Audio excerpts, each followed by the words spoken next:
galera para nos orientar, nos ajudar, assim como você está chegando aí para fazer essa ajuda. Então, Muito bom. se sinta à vontade para falar. A galera que é muito extrovertida, né? Então a gente vai fazendo as perguntas à medida que a coisa vai dinamizando com a sua apresentação. Os meninos vão levantando a mãozinha aí no centro da tela e vão fazendo a pergunta ao vivo e a cores. Mas eu peço a todos que esperem o André terminar a explanação para não ficar atrapalhando, cortando, né? E quando Ou levantar a mãozinha, você me avisa, Maurílio? aviso, vamos levantar a mãozinha que Tá, eu te aviso, tá? Ou pode tá. fazer a pergunta aqui no chat mesmo, eu transmito a pergunta pro Vandré. E aqueles mais encabulados pode mandar no WhatsApp que eu vou lá e faço a pergunta também. Então, novamente, boa noite a todos. João, quer falar alguma coisa antes do Vandré começar a se apresentar? É dar as boas-vindas aí pro Vandré, né? Aproveitar que o Obrigado. seu Newton tá aí no chat também. Um abraço, seu Newton. Uma vez eu perguntei sobre Fels pra ele, ele falou, olha, fala com o Vandré, que ele é Opa! especialista lá, ele Ah, vai saber te responder. Então, já fiz algumas perguntas pra você aí no passado, te conheço de vista, não conheço pessoalmente, espero até o ano que vem aí apertar a sua mão. Muito Opa! obrigado por aceitar o convite. Joia. Aqui, além de eu e o Maurício estar estudando para juiz, aqui é um círculo de amigos, né? Que a gente já formou uma certa amizade, um ano de encontro, né? A gente está fazendo. Então, seja muito bem-vindo, tá? O nosso lema aqui é não tem pergunta besta, tem besta que não pergunta, Isso aí, boa. certo? E vamos lá. Seja Esse muito lema. bem-vindo, André. A palavra é Obrigado. sua. Obrigado, Se quiser João. se Obrigado, apresentar, Maurílio. dizer o que cria, desde quando cria, como começou a criar, fica à vontade, tá? Obrigado a todos pelo convite também. E antes de me apresentar, deixa eu dizer para vocês assim, eu gosto muito dessa dinâmica, onde o pessoal pergunta e participa. Eu sempre gostei mais disso do que palestrar sozinho, né? Acho que fica, porque aí a gente consegue entender o que as pessoas querem saber e ir direto enfim, nas questões que são realmente relevantes para os criadores aí. Vou me apresentar aqui para vocês. Meu nome é Vandré Guimarães. Eu sou de Macaé, Rio de Janeiro.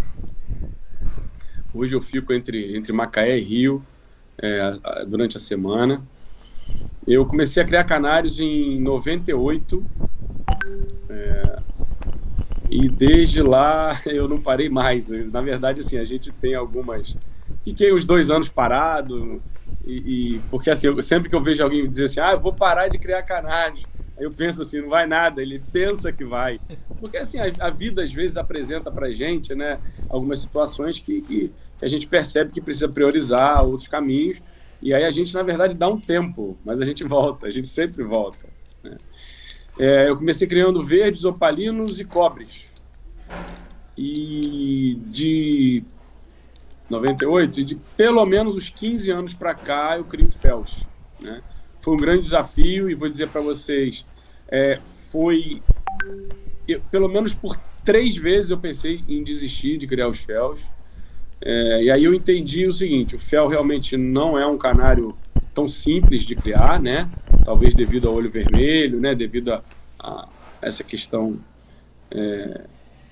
enfim, dos olhos vermelhos mesmo. Não é uma ave simples de criar, né? Mas eu percebi que era muito mais falta de profissionalismo meu, né? E falta de conhecimento que me colocava ainda mais com dificuldade, né? Então, assim, quando eu identifiquei, não, eu vou criar essa cor, essa mutação, e de qualquer maneira. E aí eu falei, mas aí eu preciso buscar conhecimento, me especializar, e talvez até por isso que eu tenha buscado a fazer a prova de juiz, porque assim, para criar Fel, diante dos desafios que apareciam para mim, eu precisei buscar muito conhecimento. Aí eu pensei, poxa, acho que eu não estou tão longe. Aí tentei, enfim. E aí, ano passado, a gente passou na prova para juiz aluno, né, da FOB, e foi como eu já falei um pouquinho atrás aqui, não sei se todo mundo ouviu. Hoje eu sinto muito mais responsabilidade agora, como juiz aluno, de buscar conhecimento, de estudar, porque agora eu já tenho a expectativa das pessoas, né, quando me fazem uma pergunta, algum questionamento, que eu tenha. Eu não tenho a pretensão de ter todas as respostas na ponta da língua, né? Até quando eu falei do Flávio, era isso. O Flávio falava, André, você não tem que ter nenhuma vergonha de buscar o manual. Você não pode dar uma informação errada para a pessoa, né? Buscar o manual, buscar um livro de genética. Olha, não sei agora, mas trazer a informação correta para encaminhar bem quem estiver fazendo essa pergunta aí, né? Então, é mais ou menos assim que eu gosto de conduzir as coisas, enfim, na minha vida pessoal e nos canários também. Qualquer dúvida mais aí, vamos perguntando, pessoal. André, fique à vontade.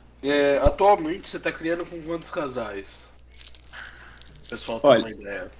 No ano passado, eu fiz 20 casais, 24. Foram 24 casais exatamente, né? Isso entre Féus e Amasecas. Certo? Acho que fiz uns 16 casais. Não sei se o número é exato, tá? Mas uns 16 casais de Fel, ou 16 e 8, 9 de Amaseca. O número é por aí.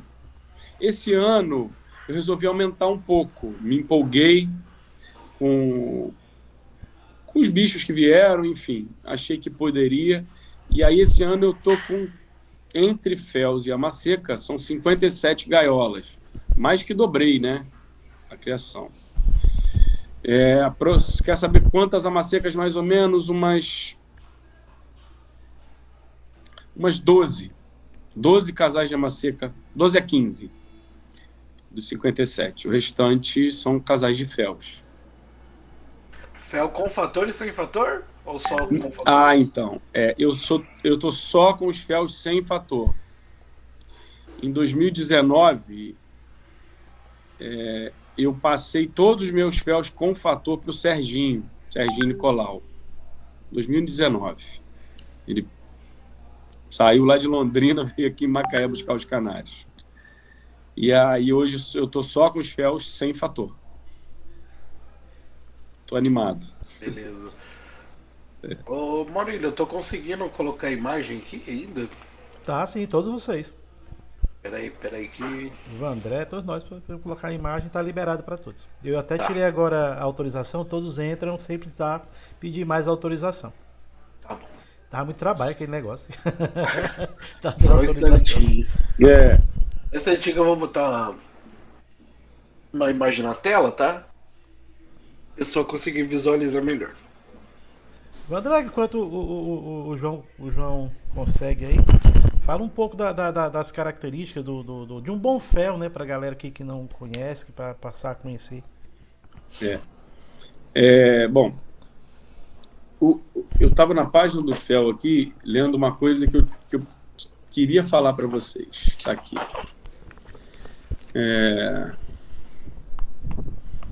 Então, não sei se todo mundo sabe, né?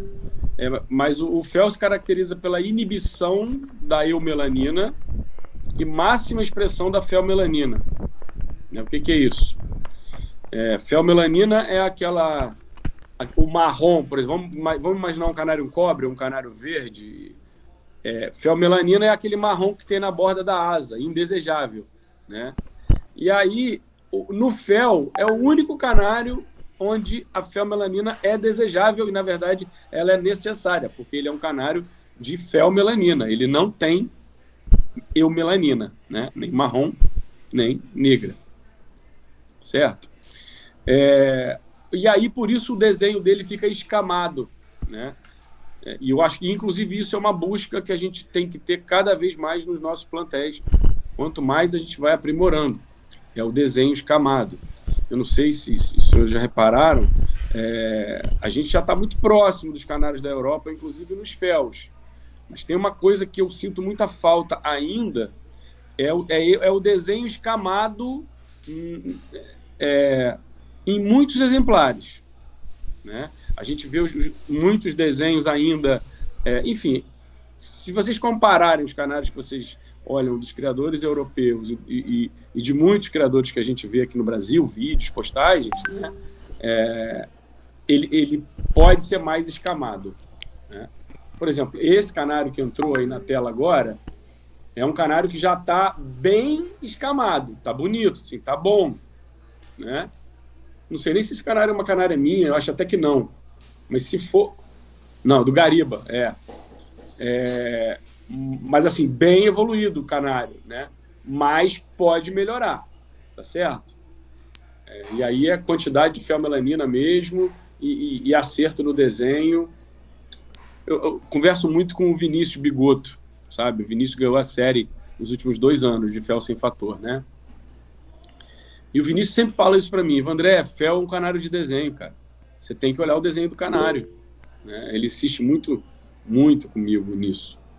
Uma outra coisa que eu conversei outro dia com o pessoal sobre a questão do brilho, né? Se você olhar toda a página do fel no manual, em momento algum fala no brilho, né? E a gente busca muito isso, né? É o marrom escuro, né? Mas precisa ter brilho. Você imagina o seguinte: se tiver 2 canários com a mesma quantidade de felmelanina na mesa, né? Um brilha mais, o outro mais fosco, quem vai ganhar? Que brilha mais, né? Isso não está claro com essa palavra no manual, mas está falando de contraste, né? E aí contraste, claro, leva a brilho também.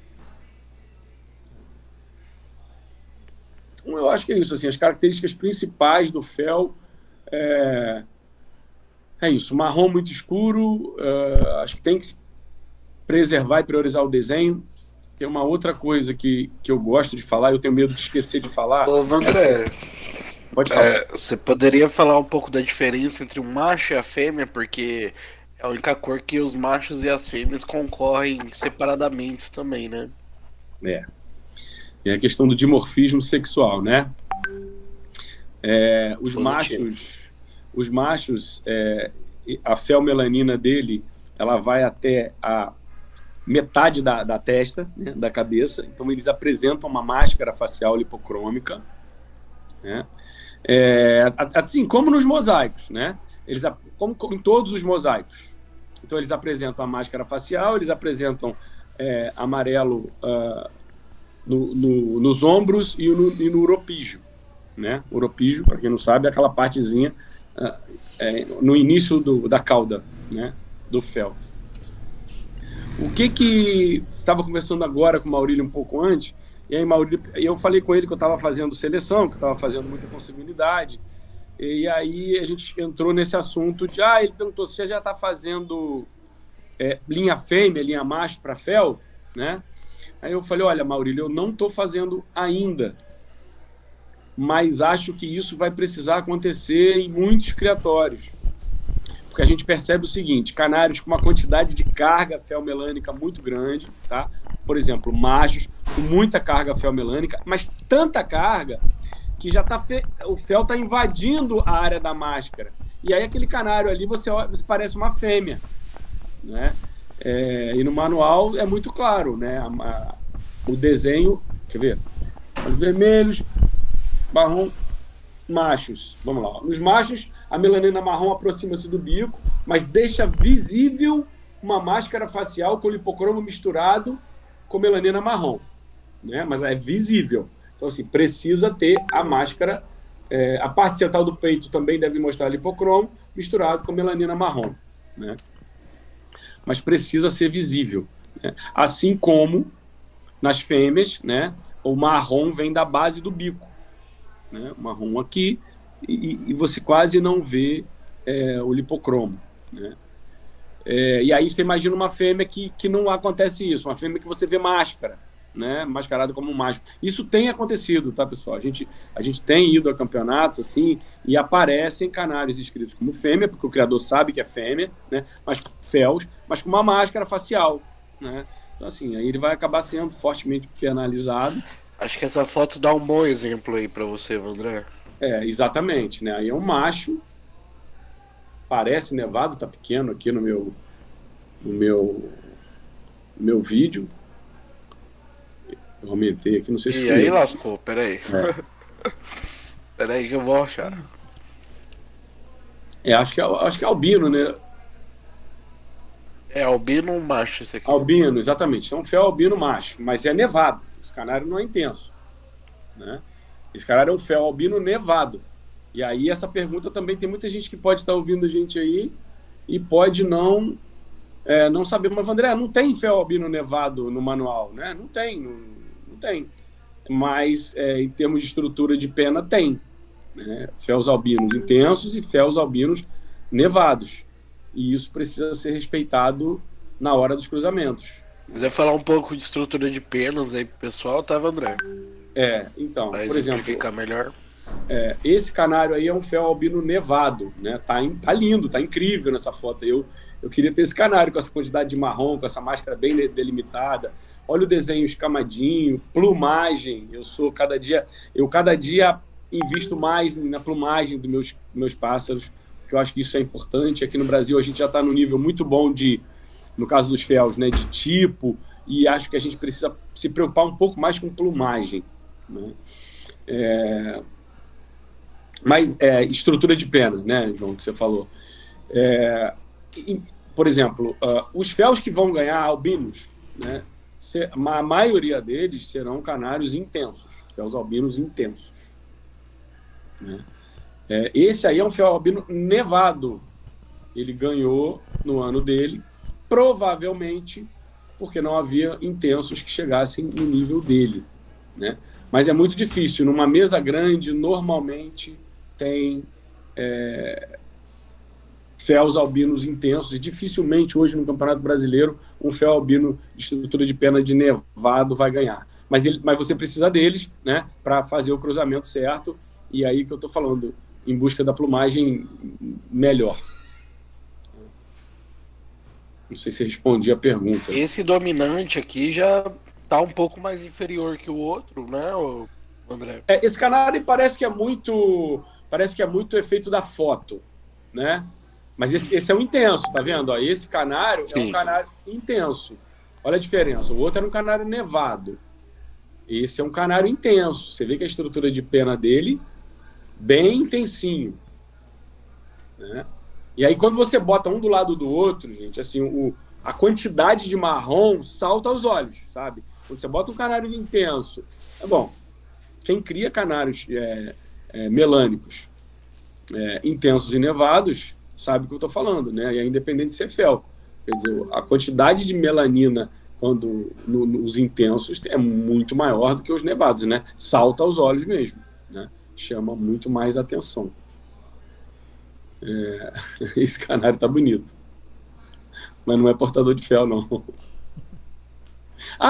Eu tenho recebido uma pergunta que foi mais de uma vez. Está todo mundo me ouvindo aí, pessoal? Sim, tá ótimo, pode ficar à vontade. O pessoal tem me perguntado muito sobre, André, e se eu botar um canário canela clássico numa canária fel para fazer portadores?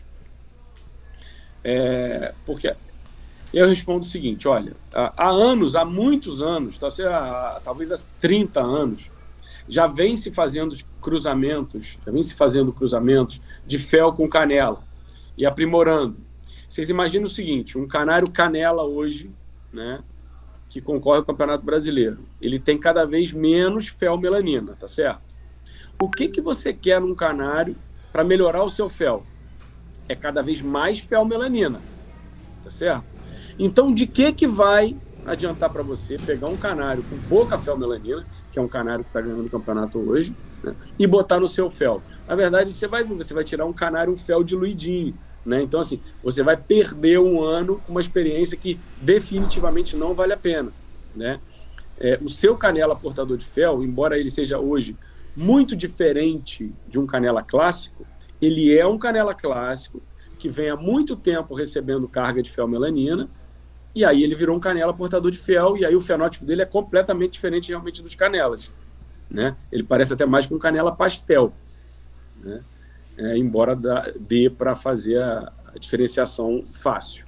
E também é muito bonito, né? Muito bonito.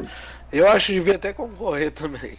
Também acho. Eu sou apaixonado pelos canelas portadores de fel. Eu não tenho nenhuma foto aqui para mostrar pro pessoal, mas é um canela totalmente atípico do campeonato, viu, pessoal? Igual aquela história lá do canela pastel para fazer negro pastel, tá? Que a gente tava falando lá no grupo. O canela para fazer fel, ele é totalmente diferente. É. Tá bom. É um canário... pensem no canela pastel, né? Um canela pastel amarelo, enfim. E joga muito mais carga de feomelanina ali. É bonito o passarinho, é muito bonito. Muito bonito. Wander, você poderia também falar um pouco da diferenciação entre os nevados e os mosaicos também, que gera um pouco de dúvida na cabeça do pessoal, né? Então, isso é importante demais. O canário mosaico é isso, ele tem as áreas de eleição do lipocromo, né? Ele precisa necessariamente fechar a máscara aqui embaixo, né? Tem uma coisa que está no manual que às vezes as pessoas nem percebem, tá? Olha aqui, ó, tá na minha frente. Nos mosaicos, o baixo ventre, que é ali onde fica a cloaca, não deve apresentar lipocromo. Bom, isso aí você já consegue diferenciar, né? Não um juiz não vai procurar isso. Mas ali em volta da cloaca, se você tem um canário, você está em dúvida se ele é mosaico ou nevado, e ele apresenta lipocromo em volta da cloaca, ele não é mosaico. Tá? Tá aqui, tá claro. Né? Outra forma da gente ver se o canário é mosaico ou nevado, no dorso do canário, e isso eu acho que é a forma mais fácil de você ver. Nos nevados, tem que ter lipocromo. Tá? Assim, no dorso dos canários nevados, entre a feomelanina, que fica na borda das asas, né, precisa ter lipocromo. Então, assim, fel lutino tem que ter lipocromo amarelo, fel rubino tem que ter lipocromo vermelho. Os féus albinos, não. Né? E aí fica fácil, porque no dorso do canário mosaico não pode ter lipocromo. Tá certo? Por exemplo, então assim, exatamente aí, ó. Exatamente, é isso aí. Então assim, muito canário a gente vê mosaico, né, que aí chamam de infiltração, né? Infiltração no dorso. Lipocromo no dorso é a mesma coisa que infiltração no dorso. Né? Então, por isso que às vezes você tem um mosaico maravilhoso, mas aí às vezes ele cai da mesa porque ele, na verdade, ele é amosaicado, né? Porque o canário é bem infiltrado no dorso. Né? Ele serve para trabalhar? Serve! Exatamente, com uma canária bem limpinha, que você vai precisar ter. Se ele é um canário bom, se você considera que ele é bom, vai ter que trabalhar com uma canária bem limpinha para você tirar aquela infiltração do dorso. Né? Então, assim, basicamente, a diferença do mosaico para o nevado é a questão do amarelo, do lipocromo no dorso dos nevados, que deve ter e que não deve ter nos mosaicos. Passando e voltando a foto aqui, né, dá para ver a delimitação da máscara, né? Esse é um nevado, né? Olha isso. Como é que é diferente da máscara do mosaico, tá, pessoal? Isso. Dá uma olhada. Isso.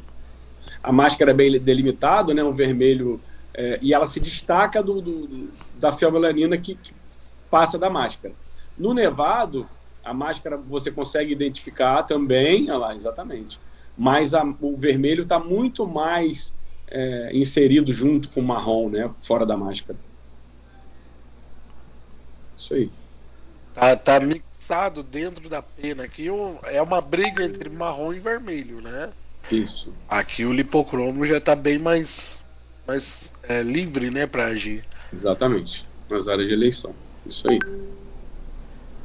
Perfeito. Isso é o marfim. Marfim mosaico macho. Exatamente. Outra coisa que o pessoal pergunta, né? A gente falou de portador, mas hoje em dia você já vê criação de fel sem canela? Só fel com fel? Vejo. Ou ainda precisa daquele canela? Então, vejo muitas criações de fel com fel e criações de sucesso, criadores campeões, criadores que têm ganhado bastante aí, né? Quando que eu acho que deve usar fel? Até falei outro dia numa outra live e cada dia mais eu tenho certeza disso, né? Primeira coisa, você está começando a criar ou você quer fazer um investimento. Quando eu acho que deve criar fel, não. Quando eu acho que deve criar comportador, né? Você está começando a fazer um investimento e assim, normalmente, os portadores custam, né, por volta da metade do preço de um canário fel, né? Portadores de criadores, né, de genética que a gente deseja comprar, né? Então, assim, você consegue pegar... E aí, claro, eu acho que, assim, fundamental, você precisa confiar em quem você está comprando, tá certo? Ah, esse aqui é irmão do campeão. Putz, cara, eu conheço ele, eu confio nele, ele está dizendo que é irmão do canário tal que eu conheço, e aí você vai comprar esse canário, né? Agora, vou criar canário fel, canela para melhorar a plumagem dos féus.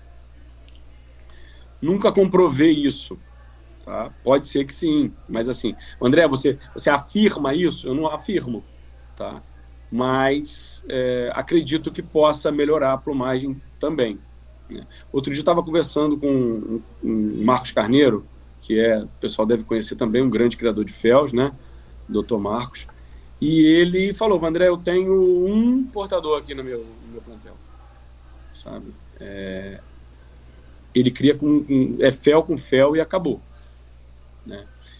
Eu, pessoalmente, tenho aí, vou te falar hoje para vocês, fiz uns, vamos lá, 40 casais de fel aproximadamente. Eu devo ter ali uns 16 casais com portador, ainda quase a metade. Por quê?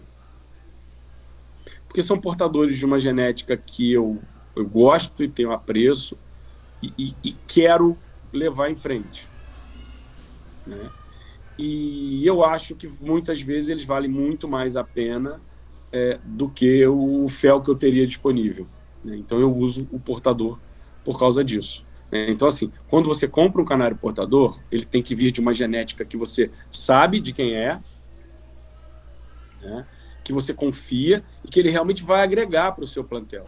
Eu até tinha anotado aqui, ó, como se escolhe o portador, pelo fenótipo ou pelo irmão puro, né? Eu anotei isso aqui.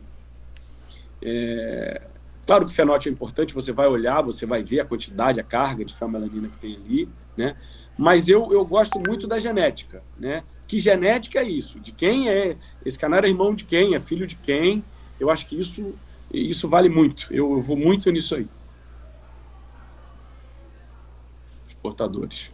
Questão de rusticidade, você observa também no portador de canela ou não? Rusticidade, né? Muito se fala sobre pena encravada em fel também. Então, falei agora também com o Maurílio. Rusticidade, eu observo, não, assim, cientificamente não tenho como dizer, mas acho que passa de rusticidade, né? Acho.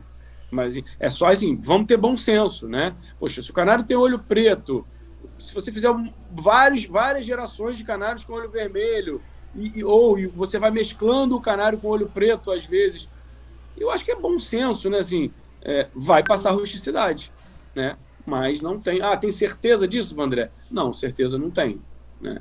Mas acho que passa, sim. Acho com muita humildade, sabe? Assim, porque...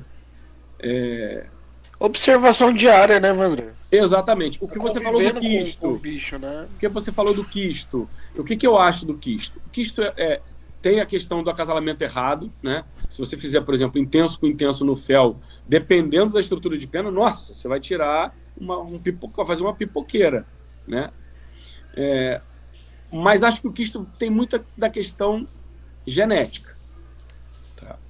Então, se você tem um canela de uma família que não tem quisto, ora, você vai... claro que você vai agregar esse valor ali, né? Eu dou assessoria para um criador, e aí não falando de fel, mas falando do quisto, porque o quisto é uma coisa que acontece muito nos féus, né? Dou assessoria a um criador de Campos dos Goitacazes, Diego, meu amigão. Diego estava 2 anos atrás com um problema de quisto nos verde mogno dele. Eu falei, Diego, aí a gente vinha, e assim, verde mogno acontece muito, né? Plumadão e mosaicos, né? Então, assim, plumadão, e E o verde, desde a época do opalino, já tinha problema de quisto, né? Hoje, muito menos. Eu falei, Diego, a gente vai ter que fazer um trabalho aí de plumagem, né? A gente vai ter que conciliar aí a melhoria genética, a evolução, com plumagem. Aí até pegamos os canários de um criador e ele falou, Vandré, não tem quisto no meu criatório. Esse era o critério que eu usava para comprar os canários, sabe? Eu olhava o canário muito bom, né? Mas, cara, como é que é quisto no seu criatório? Não tenho, fica tranquilo. E aí, claro, confiança sempre. Pessoal, assim, esse ano passado ele tirou muito canário com quisto, quase não levou para concorrer. Esse ano foi assim, surpreendeu, sabe? Já quase não tinha quisto, né? Por isso que, assim, isso a evolução, ela não é só na questão do tipo, da categoria, né? A plumagem precisa ser observada muito e sempre. Assim como você deu opinião pessoal, né? Eu também acho que quisto de pena tem um cunho genético e tem um cunho também de acasalamento errado, tá? Perfeito, perfeito. Eu venho notado aqui no plantel também. Apesar de eu criar canário que não tem quisto quase nunca, que são os cobre onyx, mas né, de vez em quando aí aparece um, mas é bem difícil, viu, pessoal? Isso, mas é isso. Também acho. Prestar atenção na plumagem aí da ave. Às vezes perguntar pro criador na hora de for comprar, né? Olha, você tem problema de quisto no seu plantel? Como é que você faz, né? E tal. Acho que é importante perguntar todos os aspectos, né? Na hora de comprar é importante perguntar, até porque... Independente da cor, tá, pessoal? Isso. Você vai se livrar de um problema, porque... não é chato, né? A gente gosta da ave, gosta do bichinho, não gosta de ver ele apresentando. Sim, ainda mais pro novato, né? Que, poxa, como é que vai tratar um quisto de penas? Às vezes nem sabe, né? Fazer também as coisas. Eu mesmo, já tô aqui, já faz um tempo criando. Esses dias levei aí pro seu Newton aí pra dar uma analisada. Saiu um verde aqui, mosaico, né? Com um quisto enorme nas costas. Eu falei, pô, será que eu tiro? Será que eu não tiro? Bom, já que eu vou lá no seu Newton, analisa pra gente aí, né, seu Newton? Mas tem que... A gente tem que ir dosando aos poucos aí e perguntando, né? Perguntar é importante. Sem dúvida. Sem dúvida. Eu, quando vou nessas rodas do Campeonato Brasileiro, que a gente vai jantar à noite, eu falo, eu gosto de ir nas rodas do pessoal mais velho. Às vezes o pessoal vai pra farra, vai pra doideira, eu gosto de sentar com os coroas. Porque dali, a gente aprende demais. Muita experiência. Assim, meu irmão tá passando um tempo aqui em casa com a gente, nunca morou com a gente, né? E tava agora a época de vender passarinho e tal, vinha muita gente aqui em casa, começou representante de uma marca, ele falou, nossa... Mas seus amigos é tudo velho, cara. O que tá acontecendo com você? Lógico. A gente, né, tem a mesma paixão, né? Mas o pessoal mais novo não tá se interessando muito, né? Os velhos não, mais experientes. Os mais experientes, lógico, né? Mas é ali que a gente aprende. Mas é aí que a gente aprende, né? Sempre procurando se aprimorar, né? Dentro dos FELs aí. Conhecimento também é importante, tá, pessoal? O FEL é um canário muito técnico também para criar, tá? Questão de criação, é um canário que cria bem, Vandré? O canário FEL, então, isso é interessante. Nas outras vezes que eu comentei que eu tive muita dificuldade, canário FEL meu não criava, né? Foi o que eu falei, mas aí havia um problema também de falta de profissionalismo. Quando você decide fazer uma criação de canário, você tem que ser profissional na higiene, você tem que conversar, você tem que conhecer. E assim, quando você começa, você acaba não entendendo ainda o nível de profissionalismo que tem que ter, né? A gente, até no campeonato, é um campeonato amador de pássaros, né? Mas na criação a gente tem que ser profissional. Na higiene, no cuidado, se puder ter assessoria veterinária, melhor ainda, a gente sabe que nem todos podem, né? Então, assim, buscar conhecimento, buscar leitura, né?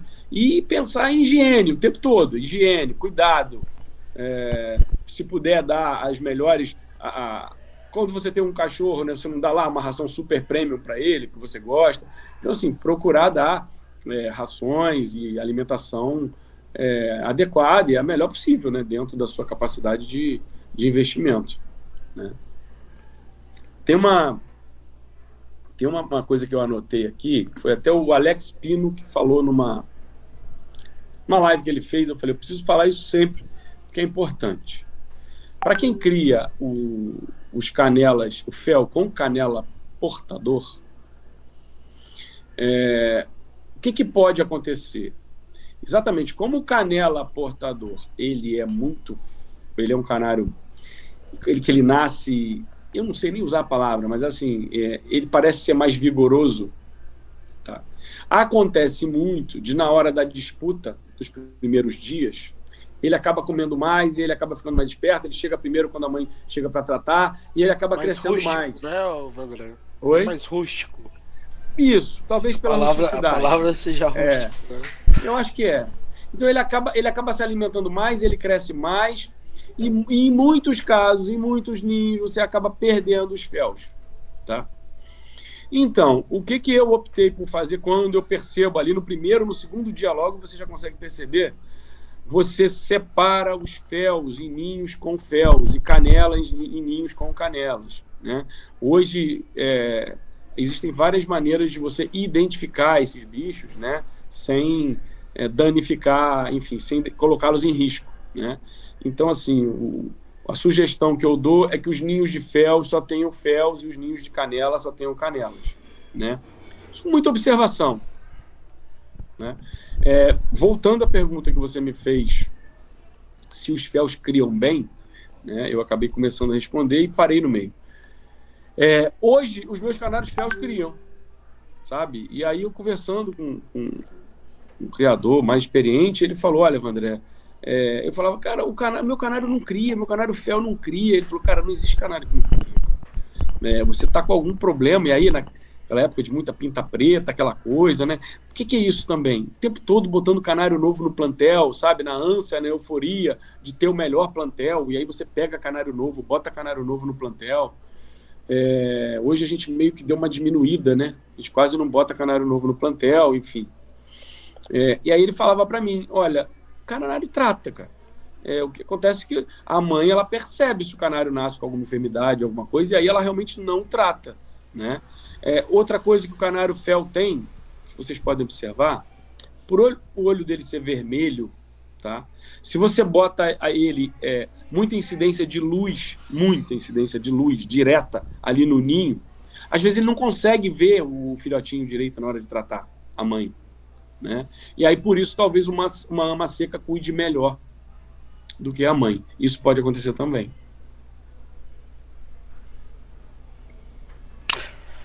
E aí, pessoal, perguntas? Aproveita que o homem tá aí, hein? Não vou ficar aqui a noite inteira só eu falando, hein?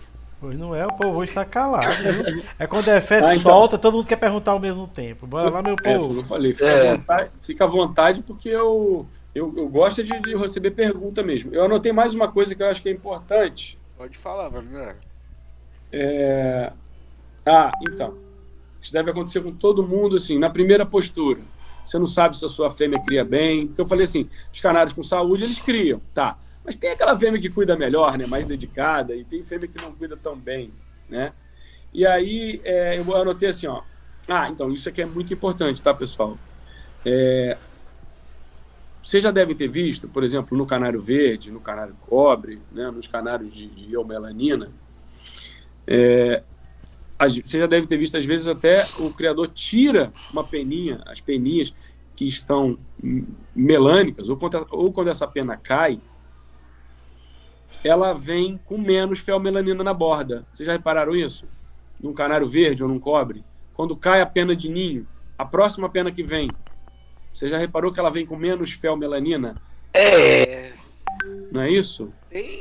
Tem as suas nuances, viu, André?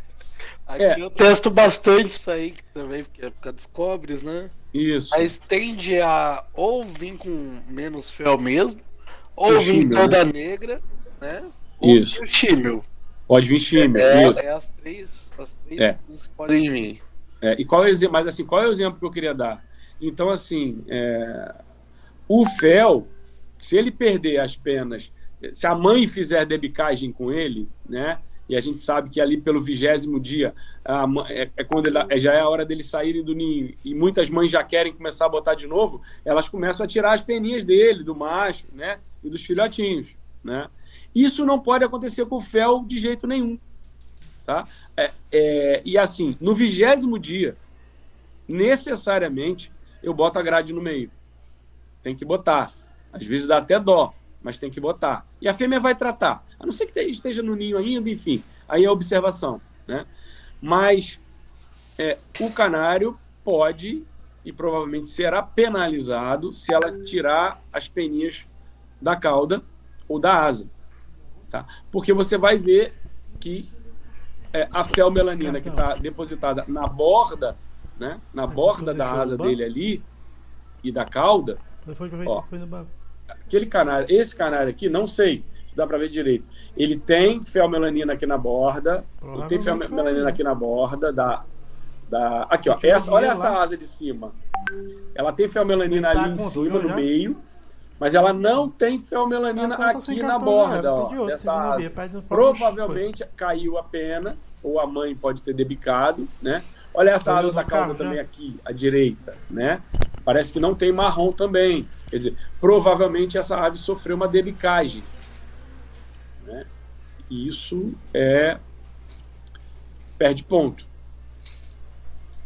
né? Tô vendo se tem outra foto aqui pra ir. Às vezes é até fator de desempate. Às vezes seu canário é o canário igual ao outro, mas ele perdeu as penas da cauda, que aí fica bem branquinha, não tem aquele marrom na borda, né? Esse aqui dá impressão, né, Vandré, da cauda. Na pena da extremidade. Isso. Né? Exatamente. E aí perde ponto, e às vezes o seu canário é igual, muito parecido com o canário, eles estão disputando, e aí o outro canário com um desenho certinho, né, com a felmelanina, com a cauda preservada, provavelmente ele vai ganhar do seu, e às vezes por um descuido mesmo. Eu não estou dizendo que isso não acontece comigo não, tá, pessoal?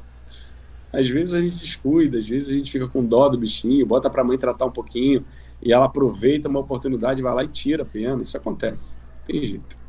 Aqui pode ser do momento, né? Mas eu vejo aqui que até a pena tá quebrada. Isso, Às vezes o cara até pode, né, ter dó de arrancar aqui pra não vir a pena mais clara, né, Vandré?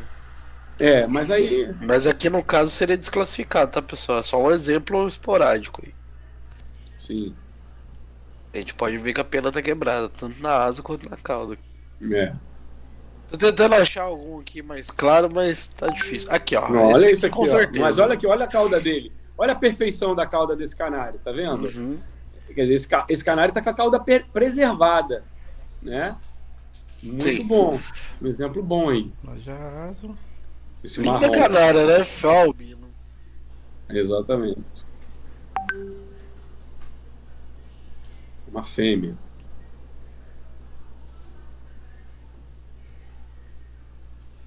Bonito esse canário aí. Tá vendo? Olha a cauda também, preservada. Tá vendo? Olha o marrom desenhadinho ali. Isso aí, se a mãe tirar essas penas aí, mas não vai ter esse marrom aí de jeito nenhum. Fica todo branquinho.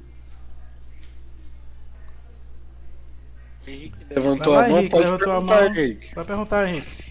Na foto anterior aí dá pra ver um exemplo que na asa esquerda, a pena de cima de tudo aí tá faltando a borda. Você vê como que fica assimétrico o desenho, né? Exatamente. Uma peninha aqui, né? Comparando com a de cima tá tudo simétrico. Isso.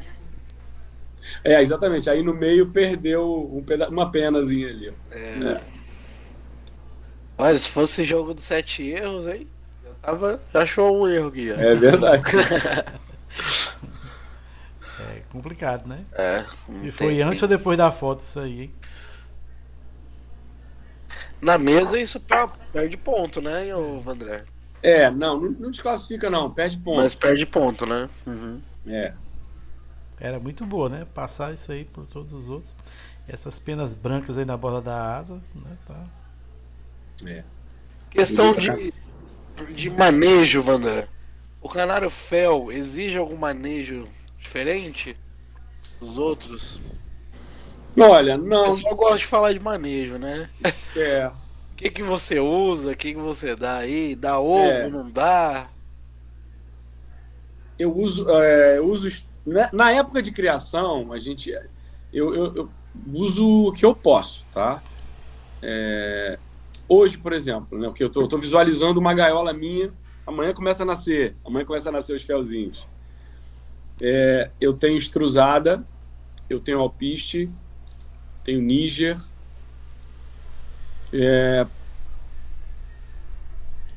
e aí farinhada seca, né? E aí eu dou os petiscos durante o dia, né? Pela manhã chego 8 horas no canaril, 7h30, 8 horas. Ovo cozido. Eu não fazia isso, tá, pessoal? Do ano passado para cá que eu comecei a dar ovo e é impressionante o tal do ovo, né? Mas a maioria das pessoas que eu conheço não dá ovo, dá farinhada úmida, por exemplo, né? Isso 8h30. Quando é 10h30, eu ofereço uma maçã. Quando é 1h30 da tarde, eu ofereço, enfim, algum outro alimento, né? E quando é 3h30, eu ofereço o Germinex, né? Ou farinhada úmida, né? 3h30 da tarde, a farinhada úmida. Por quê? E aí, quando é 5h30, que é a hora que a luz está apagando, eu vou lá só para dar uma conferida. Eu não gosto muito de dar papinha, não. Então, quando é 5h30, eu vou lá dar uma conferida. Assim? Normalmente, os meus ninhos têm, no máximo, 3 canários. Né? Então, assim, se a mãe esqueceu de um ou outro, eu dou a papinha só para completar e saber que no outro dia eles vão acordar bem. Caixa não usa mais. Né? Mas eu tenho esse ritual aí de ficar tratando o dia todo.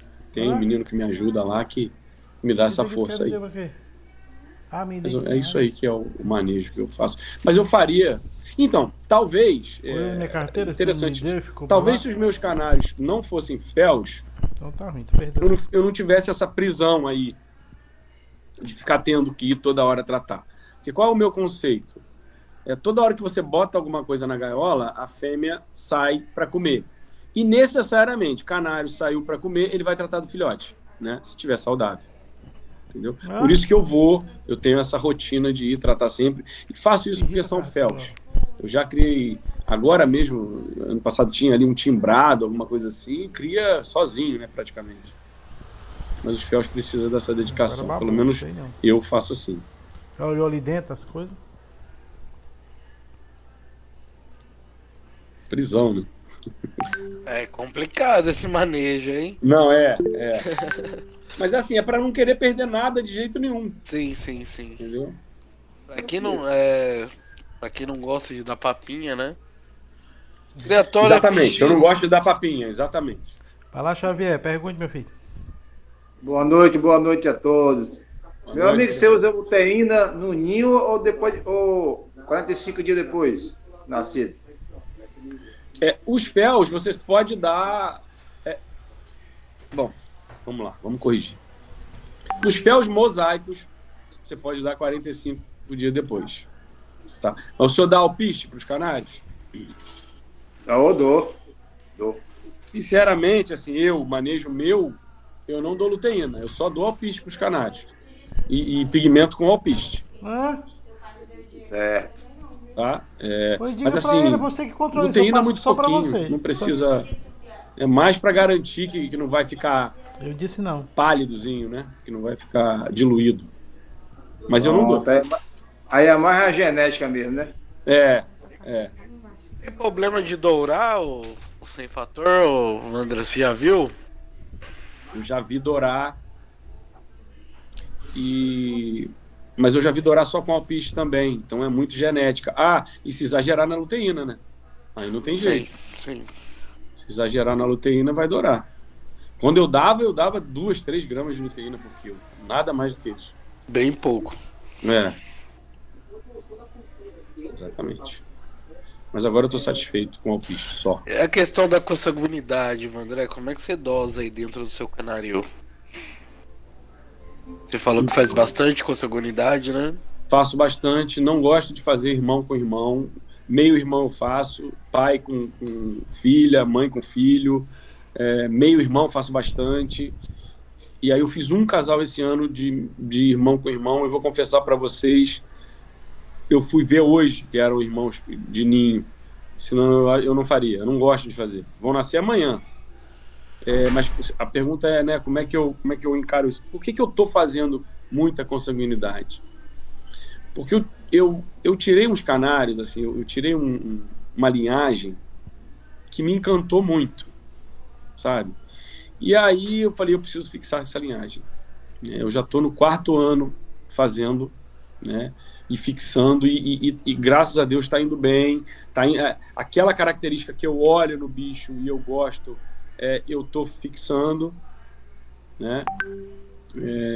Então, assim, sabe o time que está ganhando? Mas eu já estava até falando aqui, assim, ano que vem, no máximo no outro, eu já vou ter que abrir um pouco o sangue, né?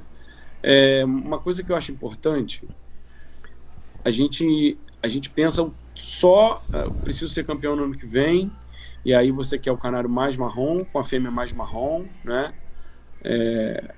Eu não fiquei com muita afobação de querer ser campeão no ano que vem, sabe?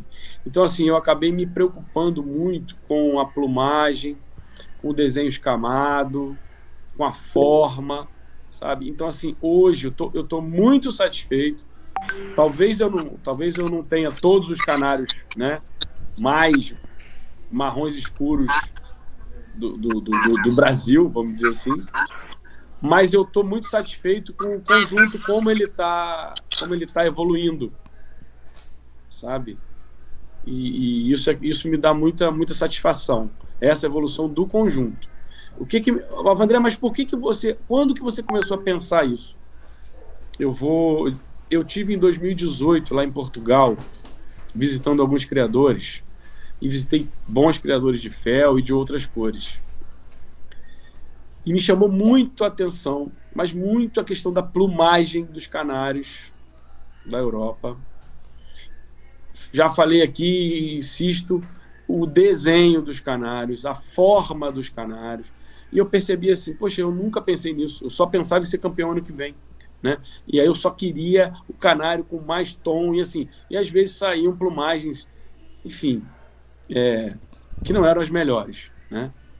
E aí eu falei, não é uma coisa que a gente cria para se divertir, para ganhar, claro, competir, a gente é competitivo, né? Mas a gente percebe que dá para esperar 2, 3, 4 anos para você tirar um bicho que você goste, né? E aí assim a gente está indo.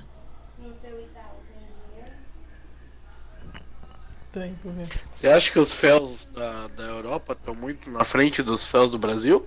Não.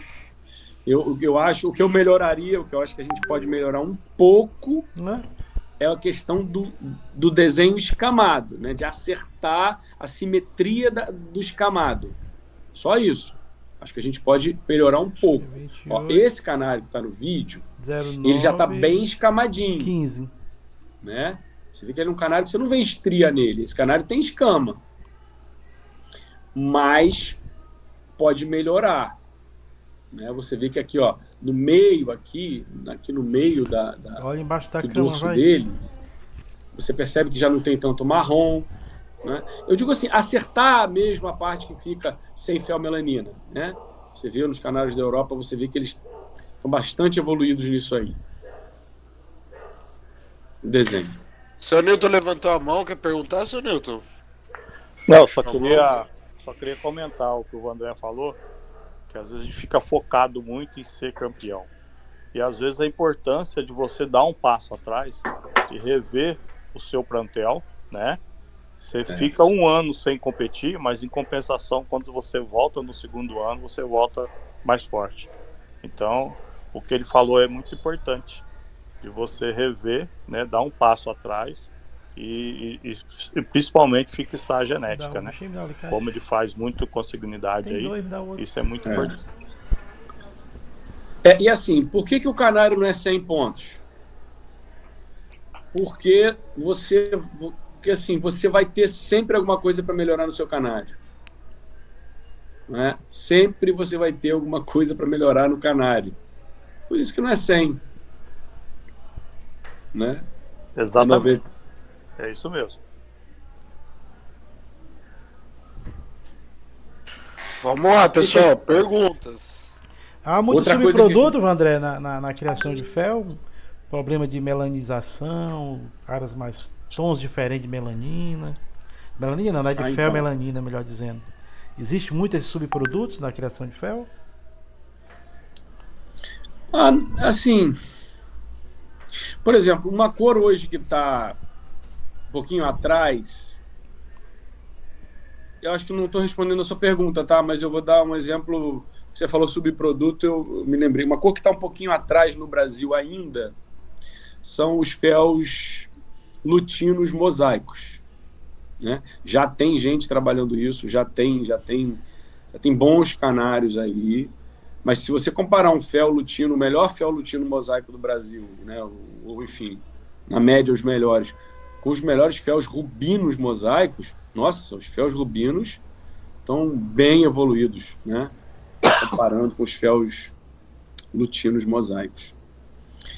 Com relação a subproduto, eu acho que é isso. O subproduto acaba sendo o canário que tem o quisto, porque a gente vai precisar entender que vai precisar eliminar esses canários aí do plantel, né? Eliminar, que eu digo, é tentar evitar o cruzamento, enfim, usar ele para cantar, enfim, passar para alguém que não vai competir em alto nível, né? Eu acho que é isso. O subproduto acaba sendo problema de plumagem, evoluiu muito, né? O fel no Brasil evoluiu demais. Acaba tendo pouco subproduto. Vamos lá, meu povo. Quem mais? Perguntem. Eu não sei se todo mundo já reparou isso, talvez pouca gente, porque eu fui reparar há pouco tempo atrás. Para quem cria fel, tem duas fel melaninas, talvez eu tenha errado agora no plural aqui, mas tem o marrom puro e tem o marrom mais tijolo. Né? A fel melanina avermelhado, né? Isso. Uhum. E o ideal é o marrom puro, né? Aquele marrom um pouco mais marrom mesmo, marrom, né? Menos avermelhado, menos tendendo para o tijolo, né? Essa é a fel melanina ideal, a que a gente busca no canário fel. Então, já para os cobres a gente vai mais para fel melanina um pouco mais avermelhada, né? Porque aí disfarça, né, no vermelho. Exatamente. Fica aí a dica para quem cria cobra aí, ó. De preferência que não tenha, mas se tiver... De preferência que não tem, o que é muito difícil também, né?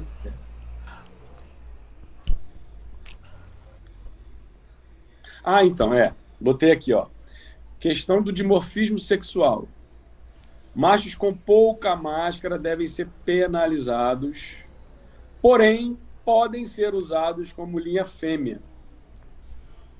E o inverso também. Então, você conhece algum trabalho aqui no Brasil que já faça divisão de linhas já, ô Vandré? Então, conversando com o Vinícius Bigoto, ele estava dizendo para mim, Vandré, acho que no ano retrasado, em algum ano, os canários dele estavam fechando muito. Ele chegou a ter canário desclassificado por causa disso, né? E aí o que ele fez? Ele pegou esses canários, que na verdade, imagina a quantidade de carga felmelânica que esse canário tinha, né? Se ele se assemelhava a uma fêmea. Então ele não está levando mais essa linhagem de machos para concurso e ele está usando nas fêmeas, né? Já tem alguém fazendo aí trabalho para melhorar as fêmeas, né? E deve ter alguém fazendo trabalho para melhorar os machos, fêmeas mascaradas, né? Eu gosto de perguntar isso para qualquer cor, independente do convidado que vir, né? Porque, por exemplo, o Mauro Heineck já veio aqui falar sobre os ágatas, né? E ele já vem fazendo um trabalho de ágata linha fêmea e ágata linha macho, né? Porque hoje em dia o nível já tá tão alto que isso é critério de desempate hoje em dia, né? Sim. Então, para sair na frente aí dessa briga de foice que é os ágatas, né? Então ele Isso. já tá preparando as duas linhagens. Então, por que eu não sinto ainda a necessidade de fazer o linha fêmea e linha macho? Exatamente por causa desse movimento que eu fiz há 4 anos atrás, de me preocupar com plumagem, com desenho, com forma. Eu acabei não tendo muito isso, sabe? Dos machos fechando tanto.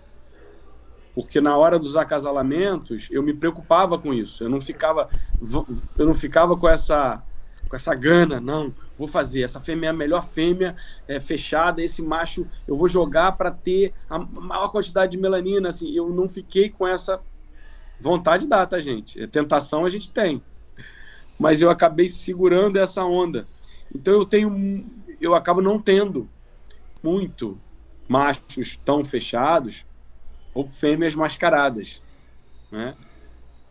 Porque isso aí, assim, querendo ou não, a gente falou de subproduto, acaba sendo, né? Você vai usar, se você fizer o acasalamento certo, você pode até tirar um campeão brasileiro, né? Mas é um canário que não dá para levar para concurso, né? Um macho sem máscara vai cair da mesa. Trabalho, né? E às vezes o dono do canário, poxa, olhou o canário dele, comparou com o de todo mundo, falou, cara, esse canário é o canário que tem mais felmelanina aqui, esquece, é o melhor que tem. E só que ele esqueceu de reparar que ele tinha um defeito desclassificatório na categoria, porque era um canário macho, só que tinha um fenótipo de fêmea, né? Por mais que ele fosse o melhor canário da mesa em termos de felmelanina. E isso tem que ser observado, porque está lá no manual, né? A característica do macho fel, e por isso mesmo que tem o dimorfismo. Daí a grande importância de convidar alguém para dar uma olhada, né? Às vezes você se empolga tanto com a ave que acaba esquecendo de ver esses pequenos detalhes, né? Uma pessoa de fora não deixa passar esses defeitozinhos, né? Ela sempre mais fácil. E aqui, mas uma outra coisa, mas às vezes você diz isso tudo que você falou, e aí o canário dele é desclassificado. E aí o que ele faz? Ele vende o canário.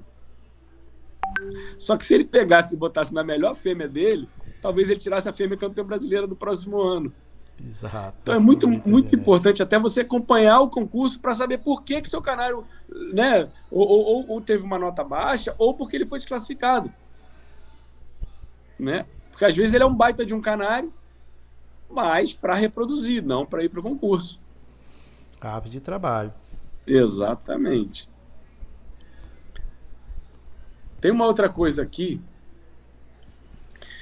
não sei se vocês já ouviram falar também, a questão do sol na felmelanina, né? Sol, muita luminosidade, né? Sol mesmo, né? Na felmelanina, ele meio que dá uma desbotada, ou pode dar uma desbotada, tá? Então, assim, a gente vê, eu faço isso e visito criadores de fel e a maioria faz isso, tá? O fel, ele, depois que nasce, ele fica meio que quase que, não é penumbra, mas ele recebe muito pouca luminosidade direta. Por quê? Exatamente para preservar a felmelanina dele, né, a melhor genética dele intacta, né? Então, isso é importante demais. Quem tem canário fel, até o Campeonato Brasileiro, pegar o mínimo, banho de sol direto, nem pensar. Pode ali botar um pouquinho para tomar um banho de banheira, pegar uma luz ali, 20 minutinhos, isso aí pode. Mas evitar luz direta nos féus. Isso é importante.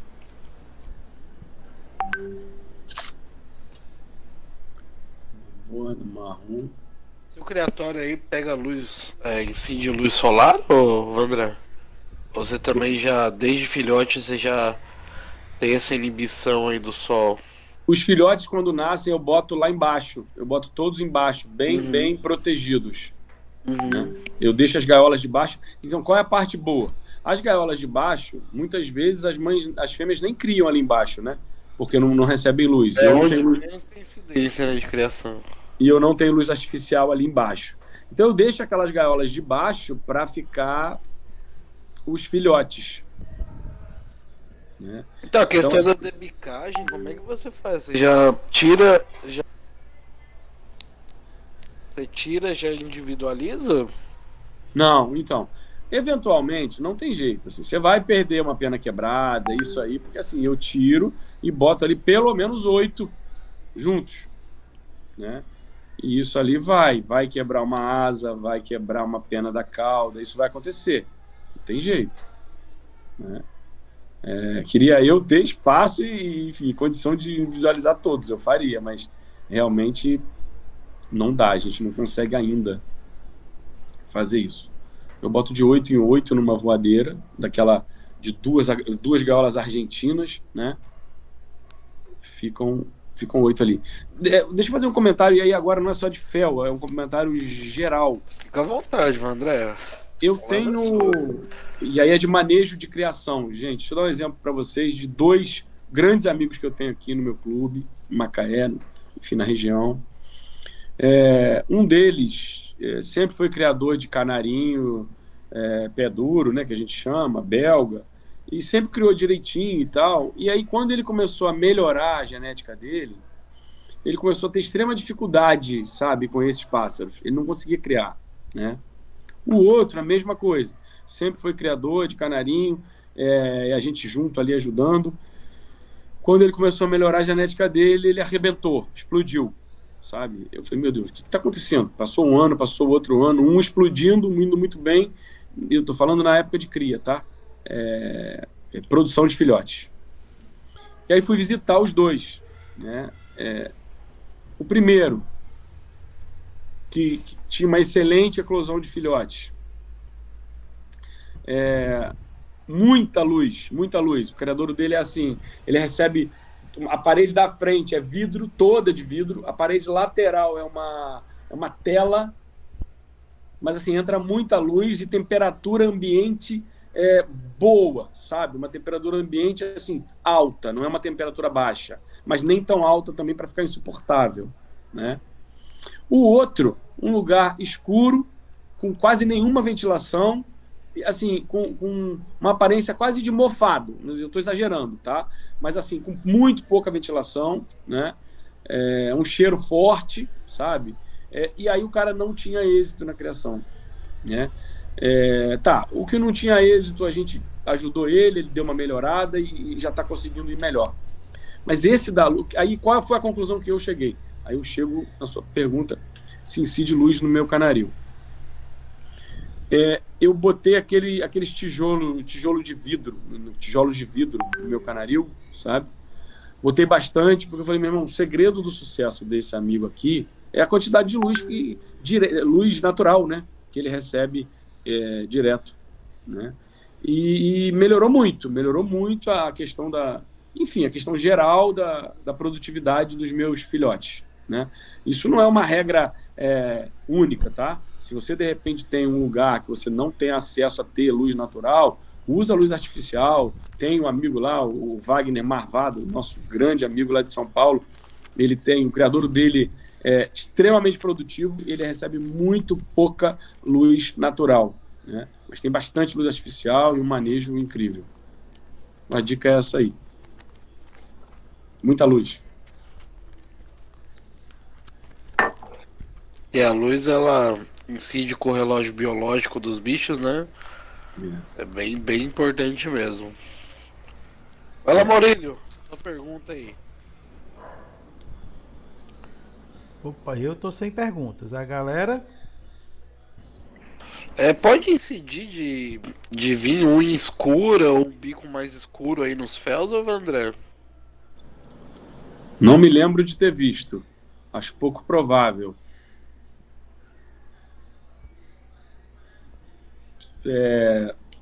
Pouco provável. Não me lembro mesmo de ter visto. Eu não sei se o pessoal sabe também, eu anotei aqui para falar com vocês, é a questão do fel albino dominante e recessivo, né? Na hora de concorrer, por exemplo, o fel albino, né, que é o recessivo, a gente vê muito fel albino dominante marfim concorrendo, né? Hoje no Brasil tem muito pouco fel albino, barriga roxa, que a gente chama, né? Barriga cinza, sabe? Que a barriga é da cor da nuvem. É o fel albino recessivo, né? Que precisa necessariamente ser fel albino ou portador de recessivo para nascer recessivo, né? Isso aí acontece muito nos azuis Isso, também, né? Isso. O pessoal usa o azul, né? Marfim. Dominante marfim, Isso. exatamente. Porque não aparece a dominância, né? Isso, exatamente. E assim, aí no Brasil hoje, assim, o plantel de recessivos praticamente dizimado, assim, a gente não vê, né? Féus albinos. Você acha que alguma medida deveria ser tomada aí para esses casos dos dominantes e recessivos aí da linha escura, ou André? Aí opinião pessoal, tá? Eu não acho, não tem o que fazer, porque assim, o julgamento a gente julga pelo fenótipo, então a gente julga o que a gente está vendo, né? Não pode pegar o canário na mão e soprar para ver se a barriga é amarela ou é cinza. Então, o que eu comecei a fazer? E aí eu acho que é um trabalho de longo prazo. Comecei no ano passado, tirei 2 filhotinhos só, mas eu comecei meio que a resgatar essa coisa do fel albino, né? Tô desafiado para fazer isso aí, né? De ter o recessivo, uns excelentes recessivos. Acho que é um trabalho para pelo menos 5 anos. André, e sobre a questão da intensidade da melanina e questão de desenho, existe algum como se diz, um cruzamento que dê um melhor desenho, ou que dê uma melhor feomelanina no canário, que o criador possa desenvolver para chegar a um canário fel de qualidade, né? Eu acho que aí é o canário que você precisa visualizar, né? É mais importante do que isso. Você precisa saber a genética que você está adquirindo, ou a genética que você tem, né? E às vezes o pessoal me pergunta muito assim: André, mas se eu botar um canela portador de fel, ele vai melhorar o meu fel? Olha, ele vai melhorar o seu fel se ele for filho de uma canária fel melhor do que o seu fel. Uma canária não, um casal, no caso, né? Porque se ele for filho de uma canária melhor com um canário pior, pode ser que puxe o pai, né? Então, assim, é genética, né? O canela, para melhorar o seu fel, ele tem que vir de uma família que seja melhor do que as características que você tem hoje nos seus féus, né? Não tem milagre, é genética, né? Ah, mas André, como é que eu, por exemplo, hoje, eu sei que o canário precisa ter brilho, né? Então, assim, se você botar um canário fosco, é bem provável que você vai tirar um filhote fosco, com mais quantidade de feomelanina que tenha, né? Então, assim, quantidade de feomelanina, quantidade de marrom, né? Qualidade da feomelanina, e aí é esse marrom com brilho. Falando de maneira simples para todo mundo entender, né? Então, quantidade é a quantidade do marrom, né? O tom do marrom escuro, e qualidade é quando você bota o brilho, né? Quando você faz o acasalamento, que vai proporcionar o canário ter mais brilho, né? Isso valoriza o pássaro, isso dá mais contraste do que é exatamente o que busca o manual. Com relação ao desenho, você precisa fazer isso, quer dizer, buscar um pássaro mais próximo do desenho ideal, né? Com uma fêmea mais próxima do desenho ideal, e acasalando esses pássaros, né? E aí você vai tirando as conclusões ali e fazendo a seleção. E aí formando famílias, né? E formando famílias, exatamente. A gente erra também, tá, gente? Às vezes a gente aposta ali num casal que vai arrebentar, e isso pode não acontecer. Eu sou muito... Uma outra coisa que eu gosto muito, muito, sou apaixonado. Não sei se vocês conseguem visualizar o que eu vou falar agora. A borda da asa, quando ela tem aquele marrom, mas aquele marrom, eu tô com um livro da FOB aqui. Imagina o seguinte, esse canário aqui, ele está com esse marrom mais nas penas da asa, mais no meio, né? Mas vê se não parece que passou um batom marrom ali na borda. Vocês percebem isso? Eu tenho um sentimento, sempre que eu olho um canário... Enfim, sempre que eu olho esse canário... Ó, esse canário já tem isso. Aqui eu acho... É isso aí. Ele tem mais borda de pena, tá, pessoal? Isso que ele tá querendo dizer. É a borda da asa. Vê se não parece que esse marrom na borda da asa, vê se não parece que passou um batom aí. Né? Isso eu acho fascinante. Isso sim, eu sou apaixonado por isso. E aí eu tô fazendo um trabalho, né, para fixar essa quantidade de marrom. Só mais marrom. André. Uhum. A gente lembra lá do topázio, tá, pessoal? Lembra da borda do topázio, sempre melanizada, que é sempre clara, né? Pra fazer aquele contorno. Exatamente. Isso já tem uns dias aí, pra quem tava no nosso encontro. A borda do topázio é muito importante, que é a característica de topázio, né? Isso. Aqui é o contrário. Aqui a melanina tá na borda. Certo, Wander? Perfeito. Essa melanina da borda que eu sou fã número 1. E aí o que pode acontecer? Né? Dependendo da quantidade de depósito de melanina que a genética desse canário proporciona. Né? Ele pode realmente, eu peguei um casal com essas características, né? De borda de asa bem aparente, bem viva, né? Mas pode acontecer de diminuir a quantidade de feomelanina no desenho, por exemplo, no dorso. Né? Não estou dizendo que vai acontecer. Pode acontecer de vir um canário incrível. Né?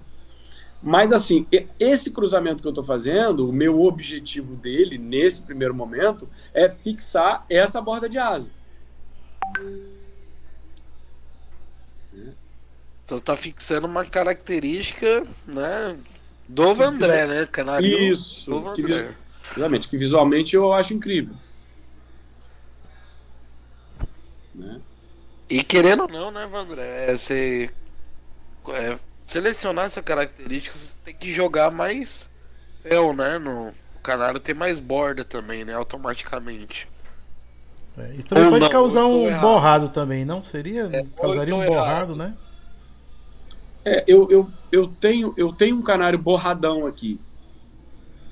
Ele tem muita quantidade de feomelanina. Exatamente, estou fazendo também esse trabalho. E botei numa canária muito desenhada, com muito brilho. Ano que vem eu conto para vocês o que vai acontecer. De verdade, não sei. Mas espero que venha coisa boa. Mas estou fazendo um casal assim também. Você nem vê desenho. Nem vê mas desenho isso é importante que você está falando, André. A gente está tendo expectativa que vai sair alguma coisa boa. Pessoal, nem sempre a gente sabe o resultado que vai sair do acasalamento, tá? E olha que o Vandré já tem aí uma genética fechada, já tem uma consanguinidade já, né, considerável no canário. Pra quem tá começando o plantel agora, né, Vandré? Pega canário daqui, pega canário dali, é quase impossível saber o que vai sair aí do acasalamento. Por isso que a gente sempre fala, vai comprar, compra casal, compra um terno, não compra ave avulsa, né?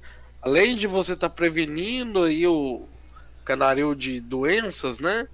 Você, né, vai ter algo a concentrar ali dentro do seu plantel, né? Exatamente. Não, você imagina o seguinte, você vem desenvolvendo uma genética bacana, você imagina os novos criadores, né? Pô, o cara às vezes comprou de um grande criador, enfim, já está desenvolvendo uma genética há 2, 3 anos, e aí se encantou com uma canarinha que ele viu e comprou, né? E bota lá. E aí, olha, mas puxa, não deu nada bom, né? Porque na verdade essa canarinha provavelmente era filha, talvez de um canário interessante, né? Com uma canária, quer dizer, a mãe dela talvez fosse de uma linhagem, né?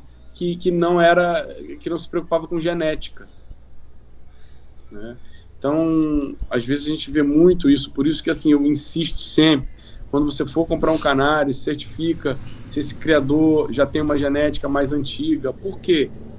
Porque as genéticas cada vez cada vez você vai fechando mais, independente de ser só consanguinidade, tá, gente? Imagina o seguinte, um criador que já cria há 10, 15 anos, ele vem ali apurando, né, as características, enfim, as características mesmo dos seus pássaros, né? E aí quando você bota um bicho com sangue, uma característica completamente diferente, uma realidade completamente diferente,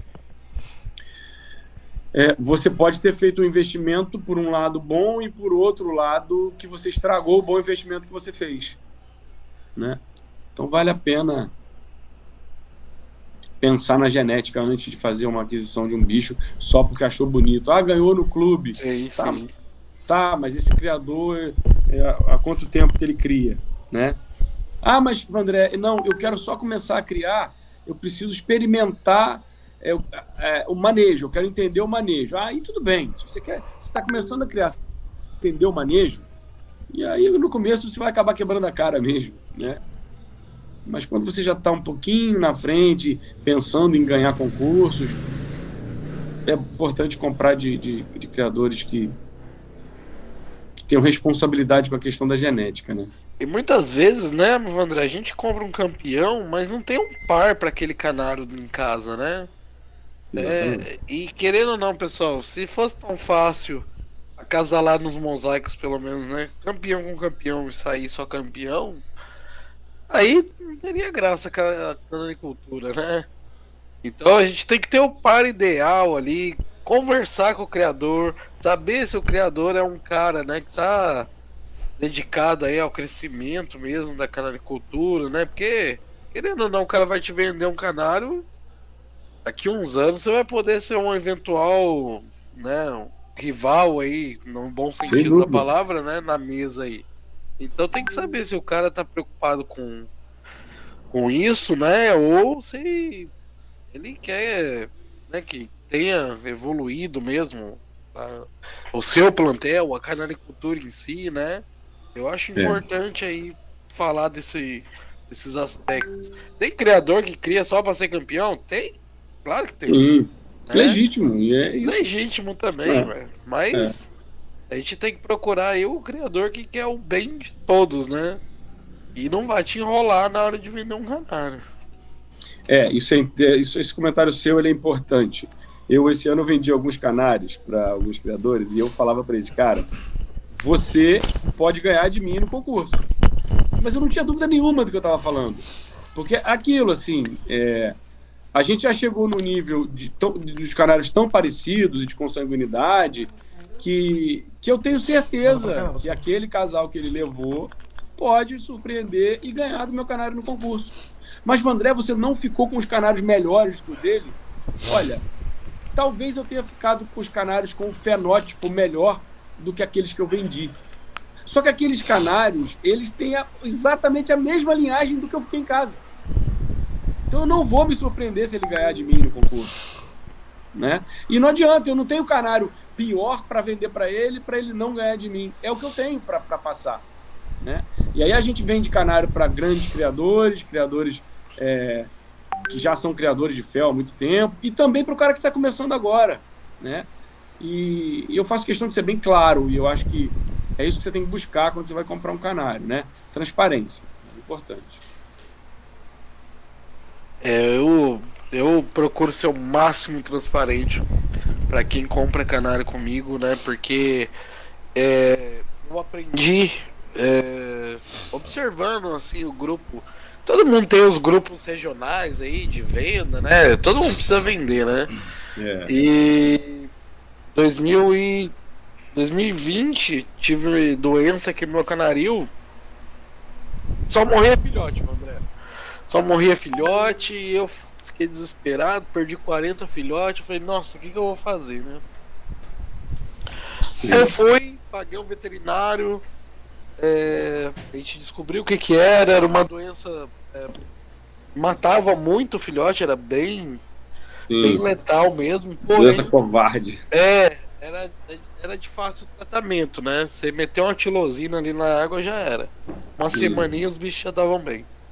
Aí teve um rapaz aqui na região que ele teve o mesmo problema do canaril, né? Daí eu falei, olha, eu chamei o veterinário, a gente diagnosticou aqui e eu vi que você tá com os mesmos sintomas.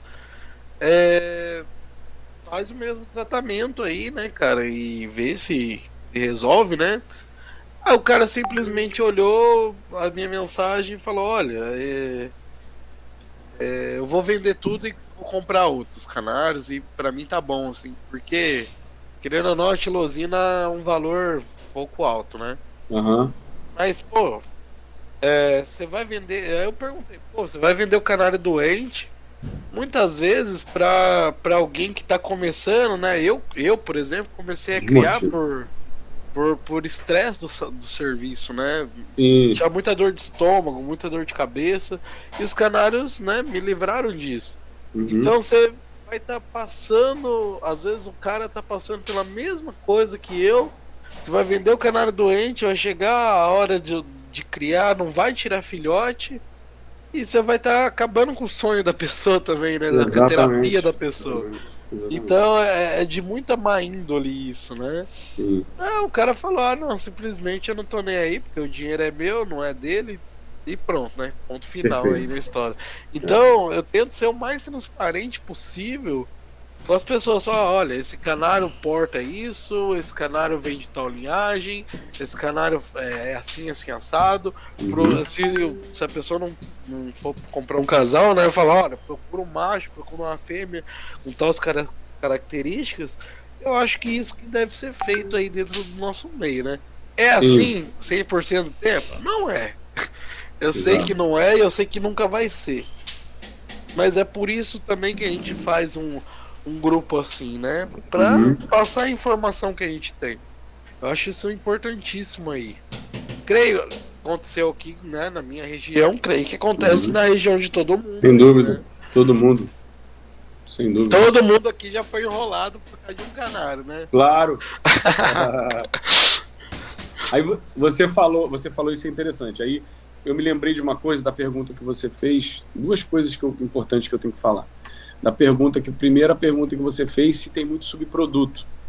E aí depois eu dei um exemplo que a gente acaba fazendo alguns experimentos, né? Quer dizer, eu peguei agora um canário borradão, que assim, ele não apresenta desenho, praticamente não apresenta desenho, né? Só que ele é muito felmelânico, ele tem muita carga de marrom, né? E nem tem tanto brilho assim. Tá? Eu coloquei ele com essa canária que é bem desenhada e brilha muito. E ela brilha de uma linhagem que eu apostei em brilho. O que vai sair ali? O que pode sair ali? Né? Pode sair um campeão brasileiro. Só que também pode sair bastante subproduto. Não é? Que bem acasalado, né? Depois, esses filhotes bem acasalados, você pode tirar bons canários. Não é? Só que esse subproduto, e isso aí é importante, tá? Na hora da gente comercializar, né, a gente vai falar, olha, esses aqui são os meus canários de concurso, esses são meus canários, né, valores, né? Esses são os canários de experiência que eu fiz, tá? Esses canários estão numa condição melhor. Agora, eu preciso saber o que você tem, e aí vale até aquele auxílio, aquela consultoria para o cara usar o canário da melhor maneira possível. Né? Mas os canários que saem de um cruzamento desse, que a gente não fica satisfeito, que é a experiência, a gente não vende do mesmo valor de um canário de quarteto ou de um canário que a gente considera que é canário de ponta. Né? Então, assim, todo mundo tem também alguns canários que você se desfaz por um valor menor, mas é importante que isso fique claro. Né? Por que você está fazendo um valor menor? Transparência, né? Por que você está fazendo um valor menor? Né?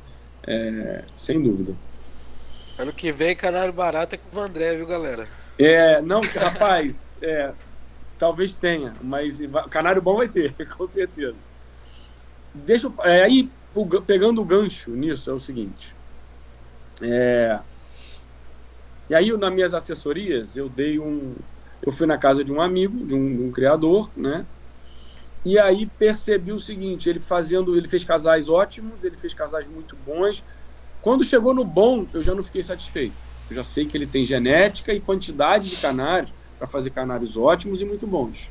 Certo? E não tem tempo para fazer canários bons. Porque uma coisa bons ou regulares, né? Porque uma coisa é o seguinte, você ter tempo. Quando você tiver tempo, você vai fazer as suas experiências ali, né? Tempo disponível, que eu digo, né? Uma pessoa, um aposentado, tem mais tempo disponível do que um cara de 25, 30 anos que está ali buscando crescer na vida, enfim, tem pouco tempo disponível, né?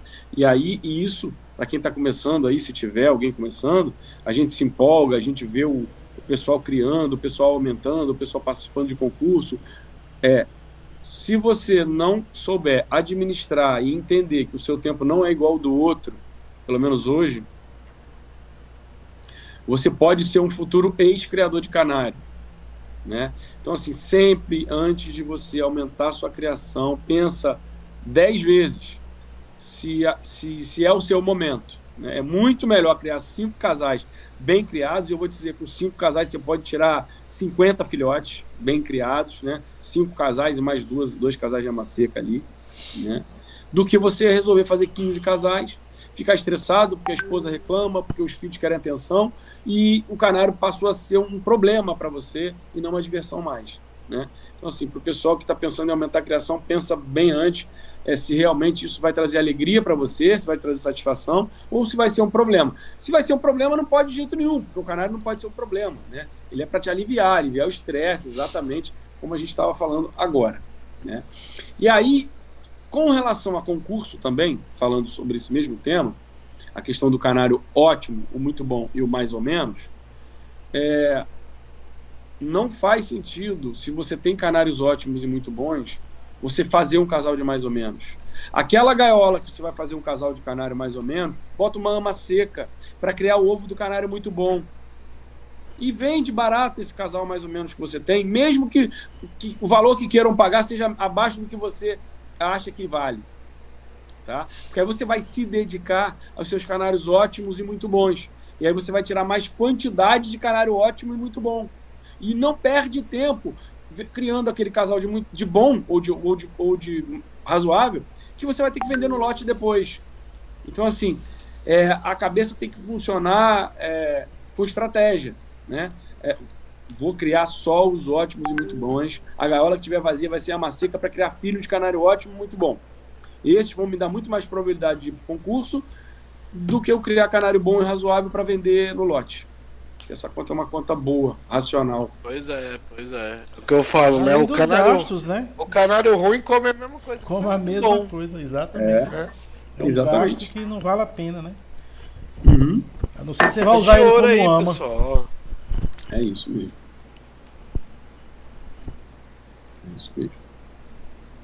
E fora a fel, você tá criando alguma coisa a mais aí, ô André? Eu ganhei um casal de timbrado, tô feliz da vida. É a febre nacional agora. Febre nacional timbrada. Pô, eu pensava assim, cara, timbrado é rato, Deus me livre. Rapaz, que bonitinho o bichinho, rapaz. Ele ajuda a estimular os outros, né? Ele canta bastante, né? Exatamente. Muito bonitinho. Tá lá. Eu acho interessante. Aí, opinião pessoal, João, tá? Eu acho interessante ter um canário que cante muito, pelo menos agora nessa época de criação, viu? Que ajuda a esquentar os outros machos, né? E é um guia, né? Eu tô aumenta valor, aquele... meu solteirinho timbrado aqui, ele ajuda bastante. Solteirinho. O senhor Álvaro falou, né? Ajuda o nível de testosterona a subir, né? Isso é interessante. Ali por causa do território, né? Isso é interessante. É bem interessante aí, no ponto científico da coisa mesmo. É bem legal, assim, de se pensar também. Deixa eu falar uma coisa interessante com relação ao manejo de criação, né? Por exemplo, isso é uma realidade minha que deve acontecer com muita gente aí. Eu passo os finais de semana no Rio de Janeiro. E de segunda a sexta eu passo aqui em Macaé. Eu estou a 170 quilômetros do Rio. E então, o que eu fiz? Eu botei aqui, ó. Dificuldade de formar casais de ama seca. Eu tenho as amas secas, né? E igualar datas de choco. Sincronizar, né? Essa coisa de sincronizar a data de choco é muito interessante. Mas eu vou falar, são duas coisas então. Primeiro é isso. Eu sempre boto os meus canários para nascer, os ovos, eu boto para começar na terça-feira, no meu caso. porque os canários vão nascer daqui a 13 dias na segunda ou na terça, né? E aí eu tenho aí 4, 5 dias para dar atenção para eles nos primeiros dias, né? Que são os dias mais críticos, né? Então eu procuro fazer isso, botar os canários, porque eu tenho o final de semana, para mim é muito difícil eu conseguir dar atenção a eles, né? E a gente sabe que o que engorda o porco é o olho do dono normalmente, né? E igualar a data de choco, eu vou dar uma dica aí para todo mundo também, que eu acho que vai salvar muito filhotinho também com a maceca agora, né? Igualar a data de choco vai na coincidência, mas eu não sei se vocês já sabem disso. Acho que é uma dica até do Blasina também. Sabe aquela casquinha quando o canarinho sai do ninho, do ovo, sobra a casquinha dele, que normalmente a mãe joga fora, né? E aí, o que eu faço? Eu guardo aquela casquinha, né? Então, às vezes, eu tenho uma maceca lá, ou uma outra canária, que o ovo está branco, né? Que vai servir de amaceca. Lá no 5º, 6º, 7º, 8º dia de choco. E eu preciso dela para criar os filhotes, ou a mãe daqueles filhotes abandonou o ninho, os filhotes, enfim, a gente sabe que isso tudo acontece. O que eu aprendi, que um amigo me ensinou? Assim, acho que veio do Blasina, mas quem me passou essa dica foi um amigo daqui. Eu boto o filhotinho no ninho, e você já deve ter visto várias vezes, num caso desse, a canária não adotar o filhotinho, né, a maceca. E boto aquele ovinho, aquela casquinha do ovo que eu tirei de um outro aleatório, tá? Bota aquela casquinha ali no ninho. Pessoal, impressionante. O índice de canárias que passou a adotar depois que eu comecei a fazer isso é impressionante. Que aí ela vê que o canarinho nasceu, ela vê o ovinho ali e ela faz o ritual, né, de jogar a casquinha para fora e ela adota o canarinho. Isso é muito interessante, é real e salva a vida, digamos, salva o bichinho. Acho que teve uma pergunta ali, né? Legal, não sabia. Isso é muito legal. Legal. Eu tinha visto, acho que foi o Brasil também, eu tinha ouvido falar uma vez essa questão. Eu acho que foi ele, sim. Não, o seu Luiz só colocou. Então ele retira ovos do ninho, depois coloca na última postura. Sim, sobre a questão do manejo do ovo que você estava falando, como é que é? Acho que ele está querendo entender.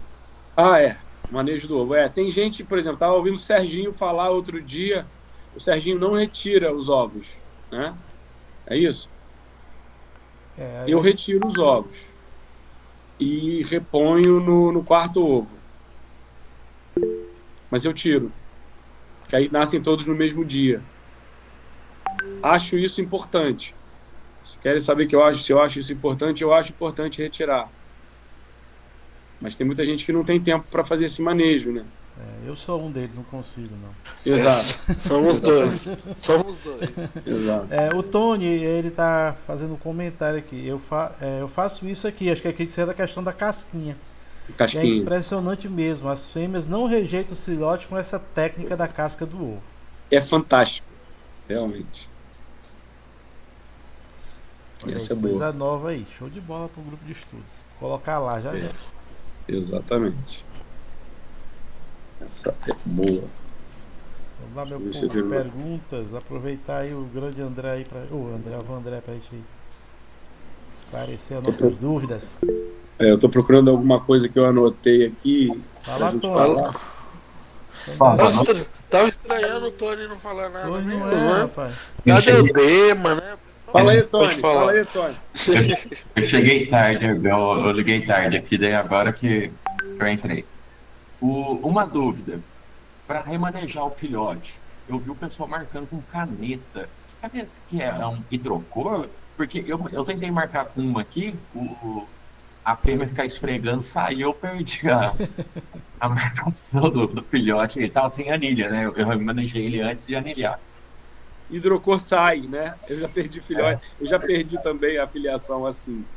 Aí o que eu fiz? Eu tava tentando fazer uma seca de branco para não perder com os oxidados que eu tenho, né? Daí eu transfiro tudo o branco, daí não tem como você confundir. Violeta genciana, é bom. Violeta genciana, tá.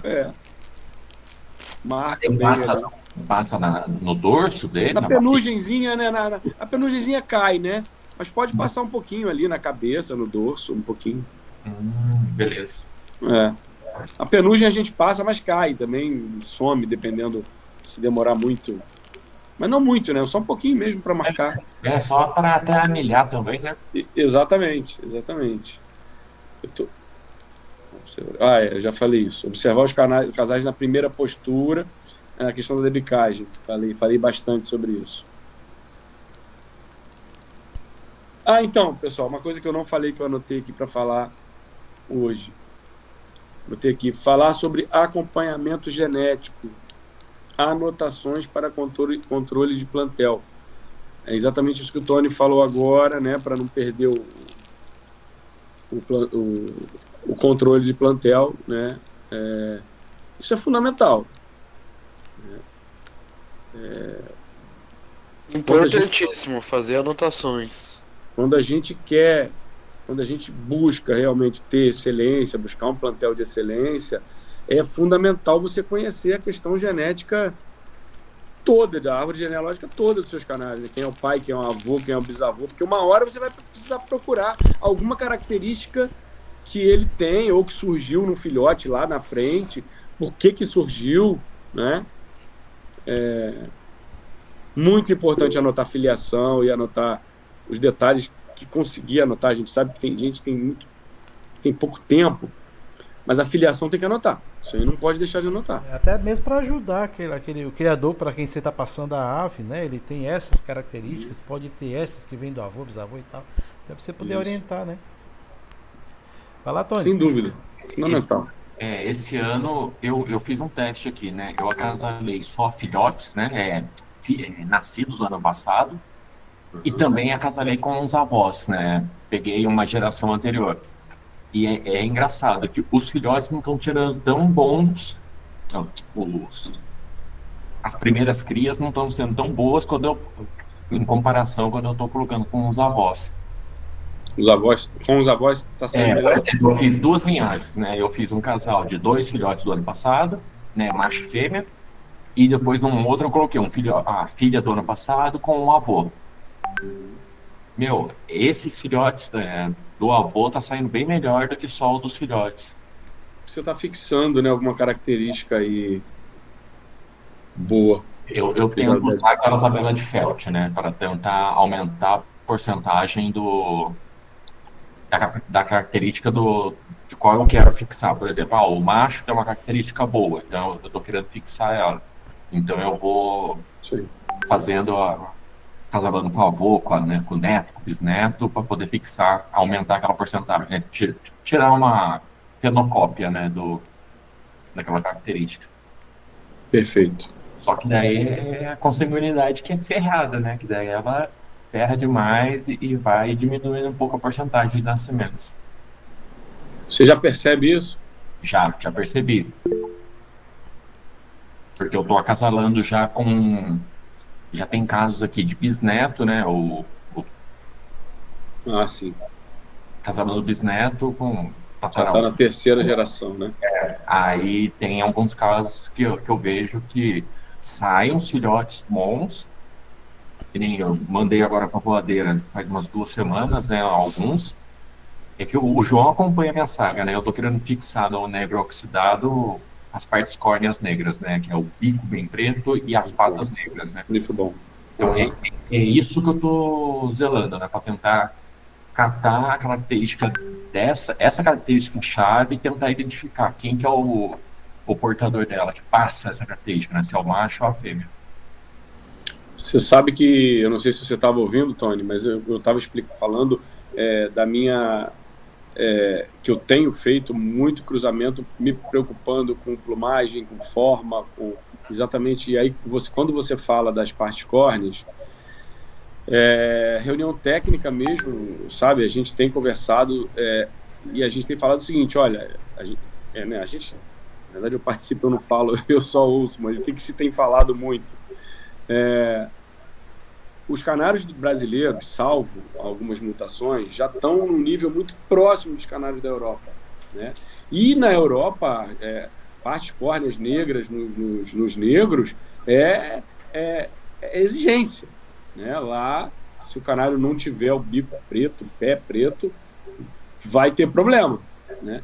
E aí o pessoal estava dizendo, olha, por que não a gente começar a se preocupar com isso, já que a gente já chegou tão longe, né? Já que a gente tem um plantel que já está tão próximo do plantel da Europa.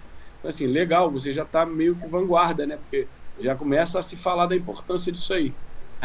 Eu chamo meus de carvãozinho. O meu é os verde ônix, os verde ônix, né? Sei. Aí é só carvãozinho que eu tô tentando fixar aqui. Aí os Muito que bom. saem com a pata mais clara, já tô meio que...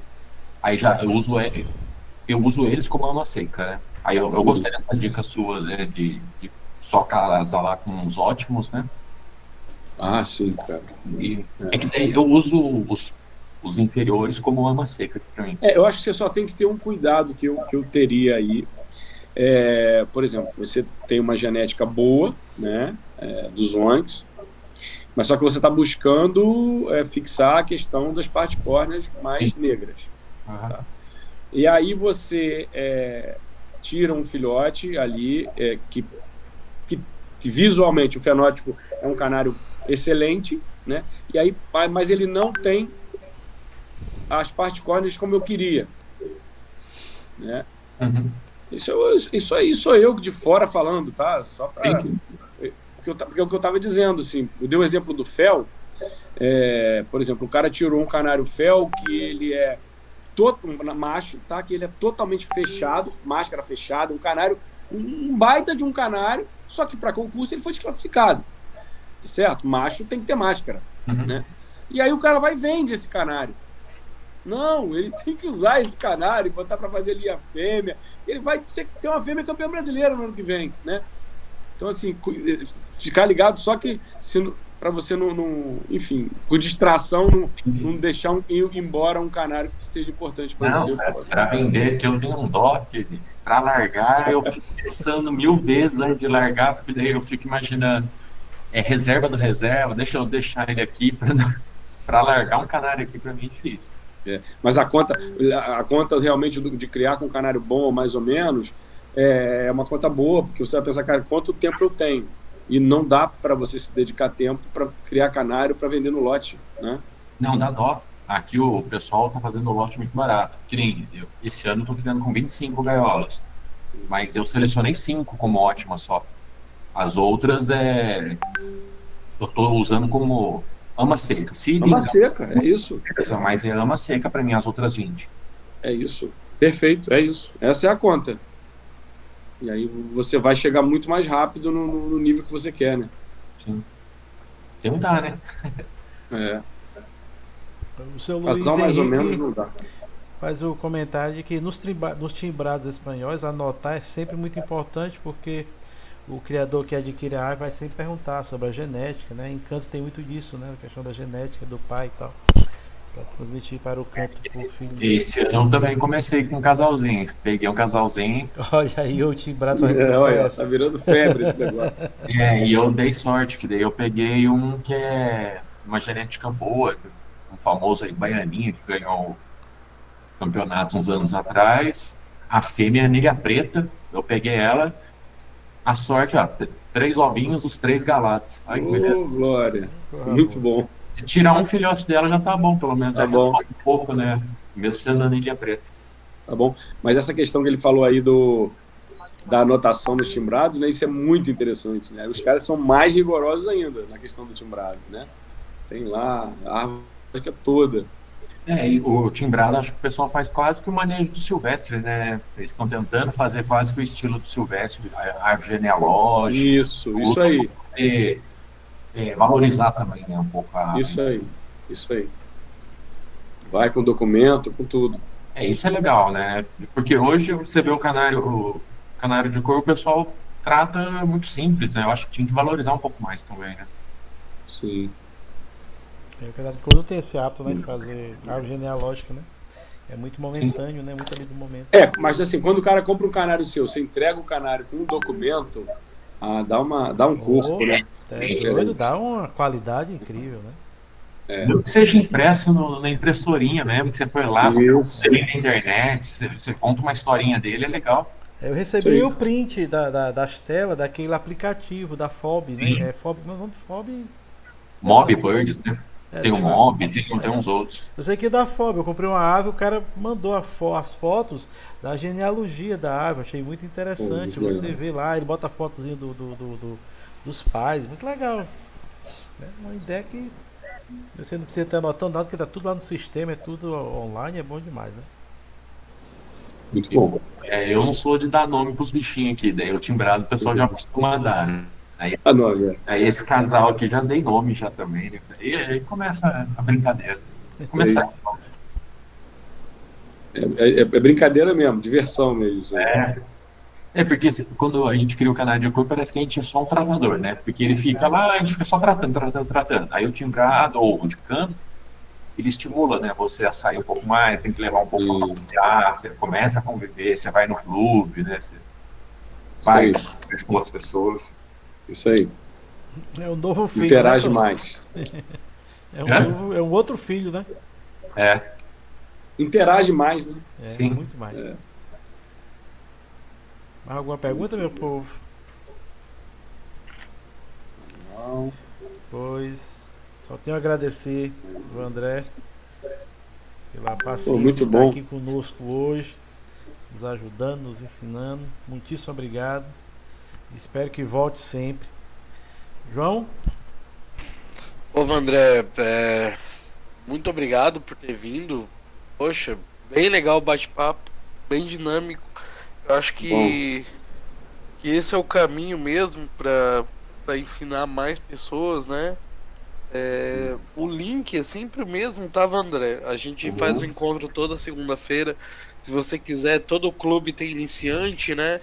Se você quiser passar lá pros iniciantes aí do seu clube, toda segunda às 8 a gente tá aqui. Semana que vem, eu acho que tem Blasina, não tem, Maurílio? Que ele falou que ia fazer. Eu fiquei de conversar com ele para acertar. Vou ver se eu consigo trazer para a próxima semana sobre manejo alimentar. Sobre manejo alimentar na criação agora, né? Muito bom. E a gente vai. E no próximo tem Monteiro aí para falar sobre. Não, o Monteiro não excluiu um tema, ele deixou livre pra gente fazer as perguntas se quiser ele. Exatamente.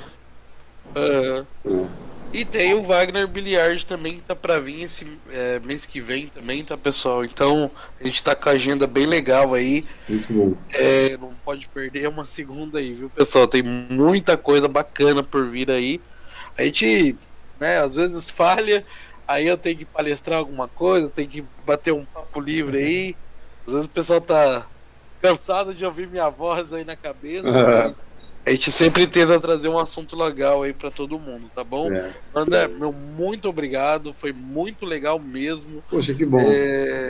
Fel era algo que a gente tava com anseio de falar, porque foi o primeiro bate-papo sobre Fel. Eu queria trazer o Bigoto também pra falar um pouquinho. No dia que eu trazer ele, eu vou convidar você também pra ir falar. E também queria agradecer a todo mundo que ficou aí, tá, pessoal? Muito obrigado mesmo. A gente tá chegando a um ano aí, a comemoração de um ano. Vocês podem pagar bastante cerveja pra gente, tá, lá na Brasileira. Fiquem à vontade. Tá bom? Muito bom. E no mais é isso aí. Tá bom, André? Obrigado mesmo. Se quiser participar outras segundas-feiras aí, mesmo que seja para aprender também. O link é eterno. Seja muito bem-vindo, tá? O link é eterno. No dia que você quiser entrar, fica à vontade, tá bom? Será um prazer. Quero agradecer demais a vocês. Adorei esse bate-papo. É bem informal, né? E a gente fica mais à vontade. E quero deixar também, pessoal, não sei se o meu contato fica aí. Qualquer dúvida, se eu não souber responder, eu vou dizer que eu não sei, mas qualquer dúvida pode perguntar, manda mensagem, que vai ser um prazer para mim. Posso colocar seu contato lá no grupo de estudo? Por favor, pode botar, por favor. Eu tenho o maior prazer em responder todo mundo. Às vezes em horário comercial não consigo rápido, mas a gente sempre responde ali no final do dia ou em algum momento. Nós temos um drive onde nós colocamos materiais que a galera do grupo vai acessando para estudo. Se tiver algum material que seja de divulgação livre, material de estudo sobre manejo, sobre cor, sobre genética, a gente aceita de coração para colocar lá no nosso drive. Viu? Fantástico. Outra coisa, Parabéns pela iniciativa. a gente grava, mas aí a gente só publica caso você dê permissão. Se você permitir, a gente Opa! coloca lá no nosso canal no YouTube. Eu Pode mando o link colocar, depois tá pra você, permitido. viu? Por favor. Pronto, show. É um Muitíssimo prazer. obrigado. A gente vai É divulgar um lá. prazer. Falou, pessoal. Valeu. Então era isso. Valeu, André. Obrigado, pessoal. Boa noite. Boa noite. Até a Tchau, próxima tchau. segunda-feira.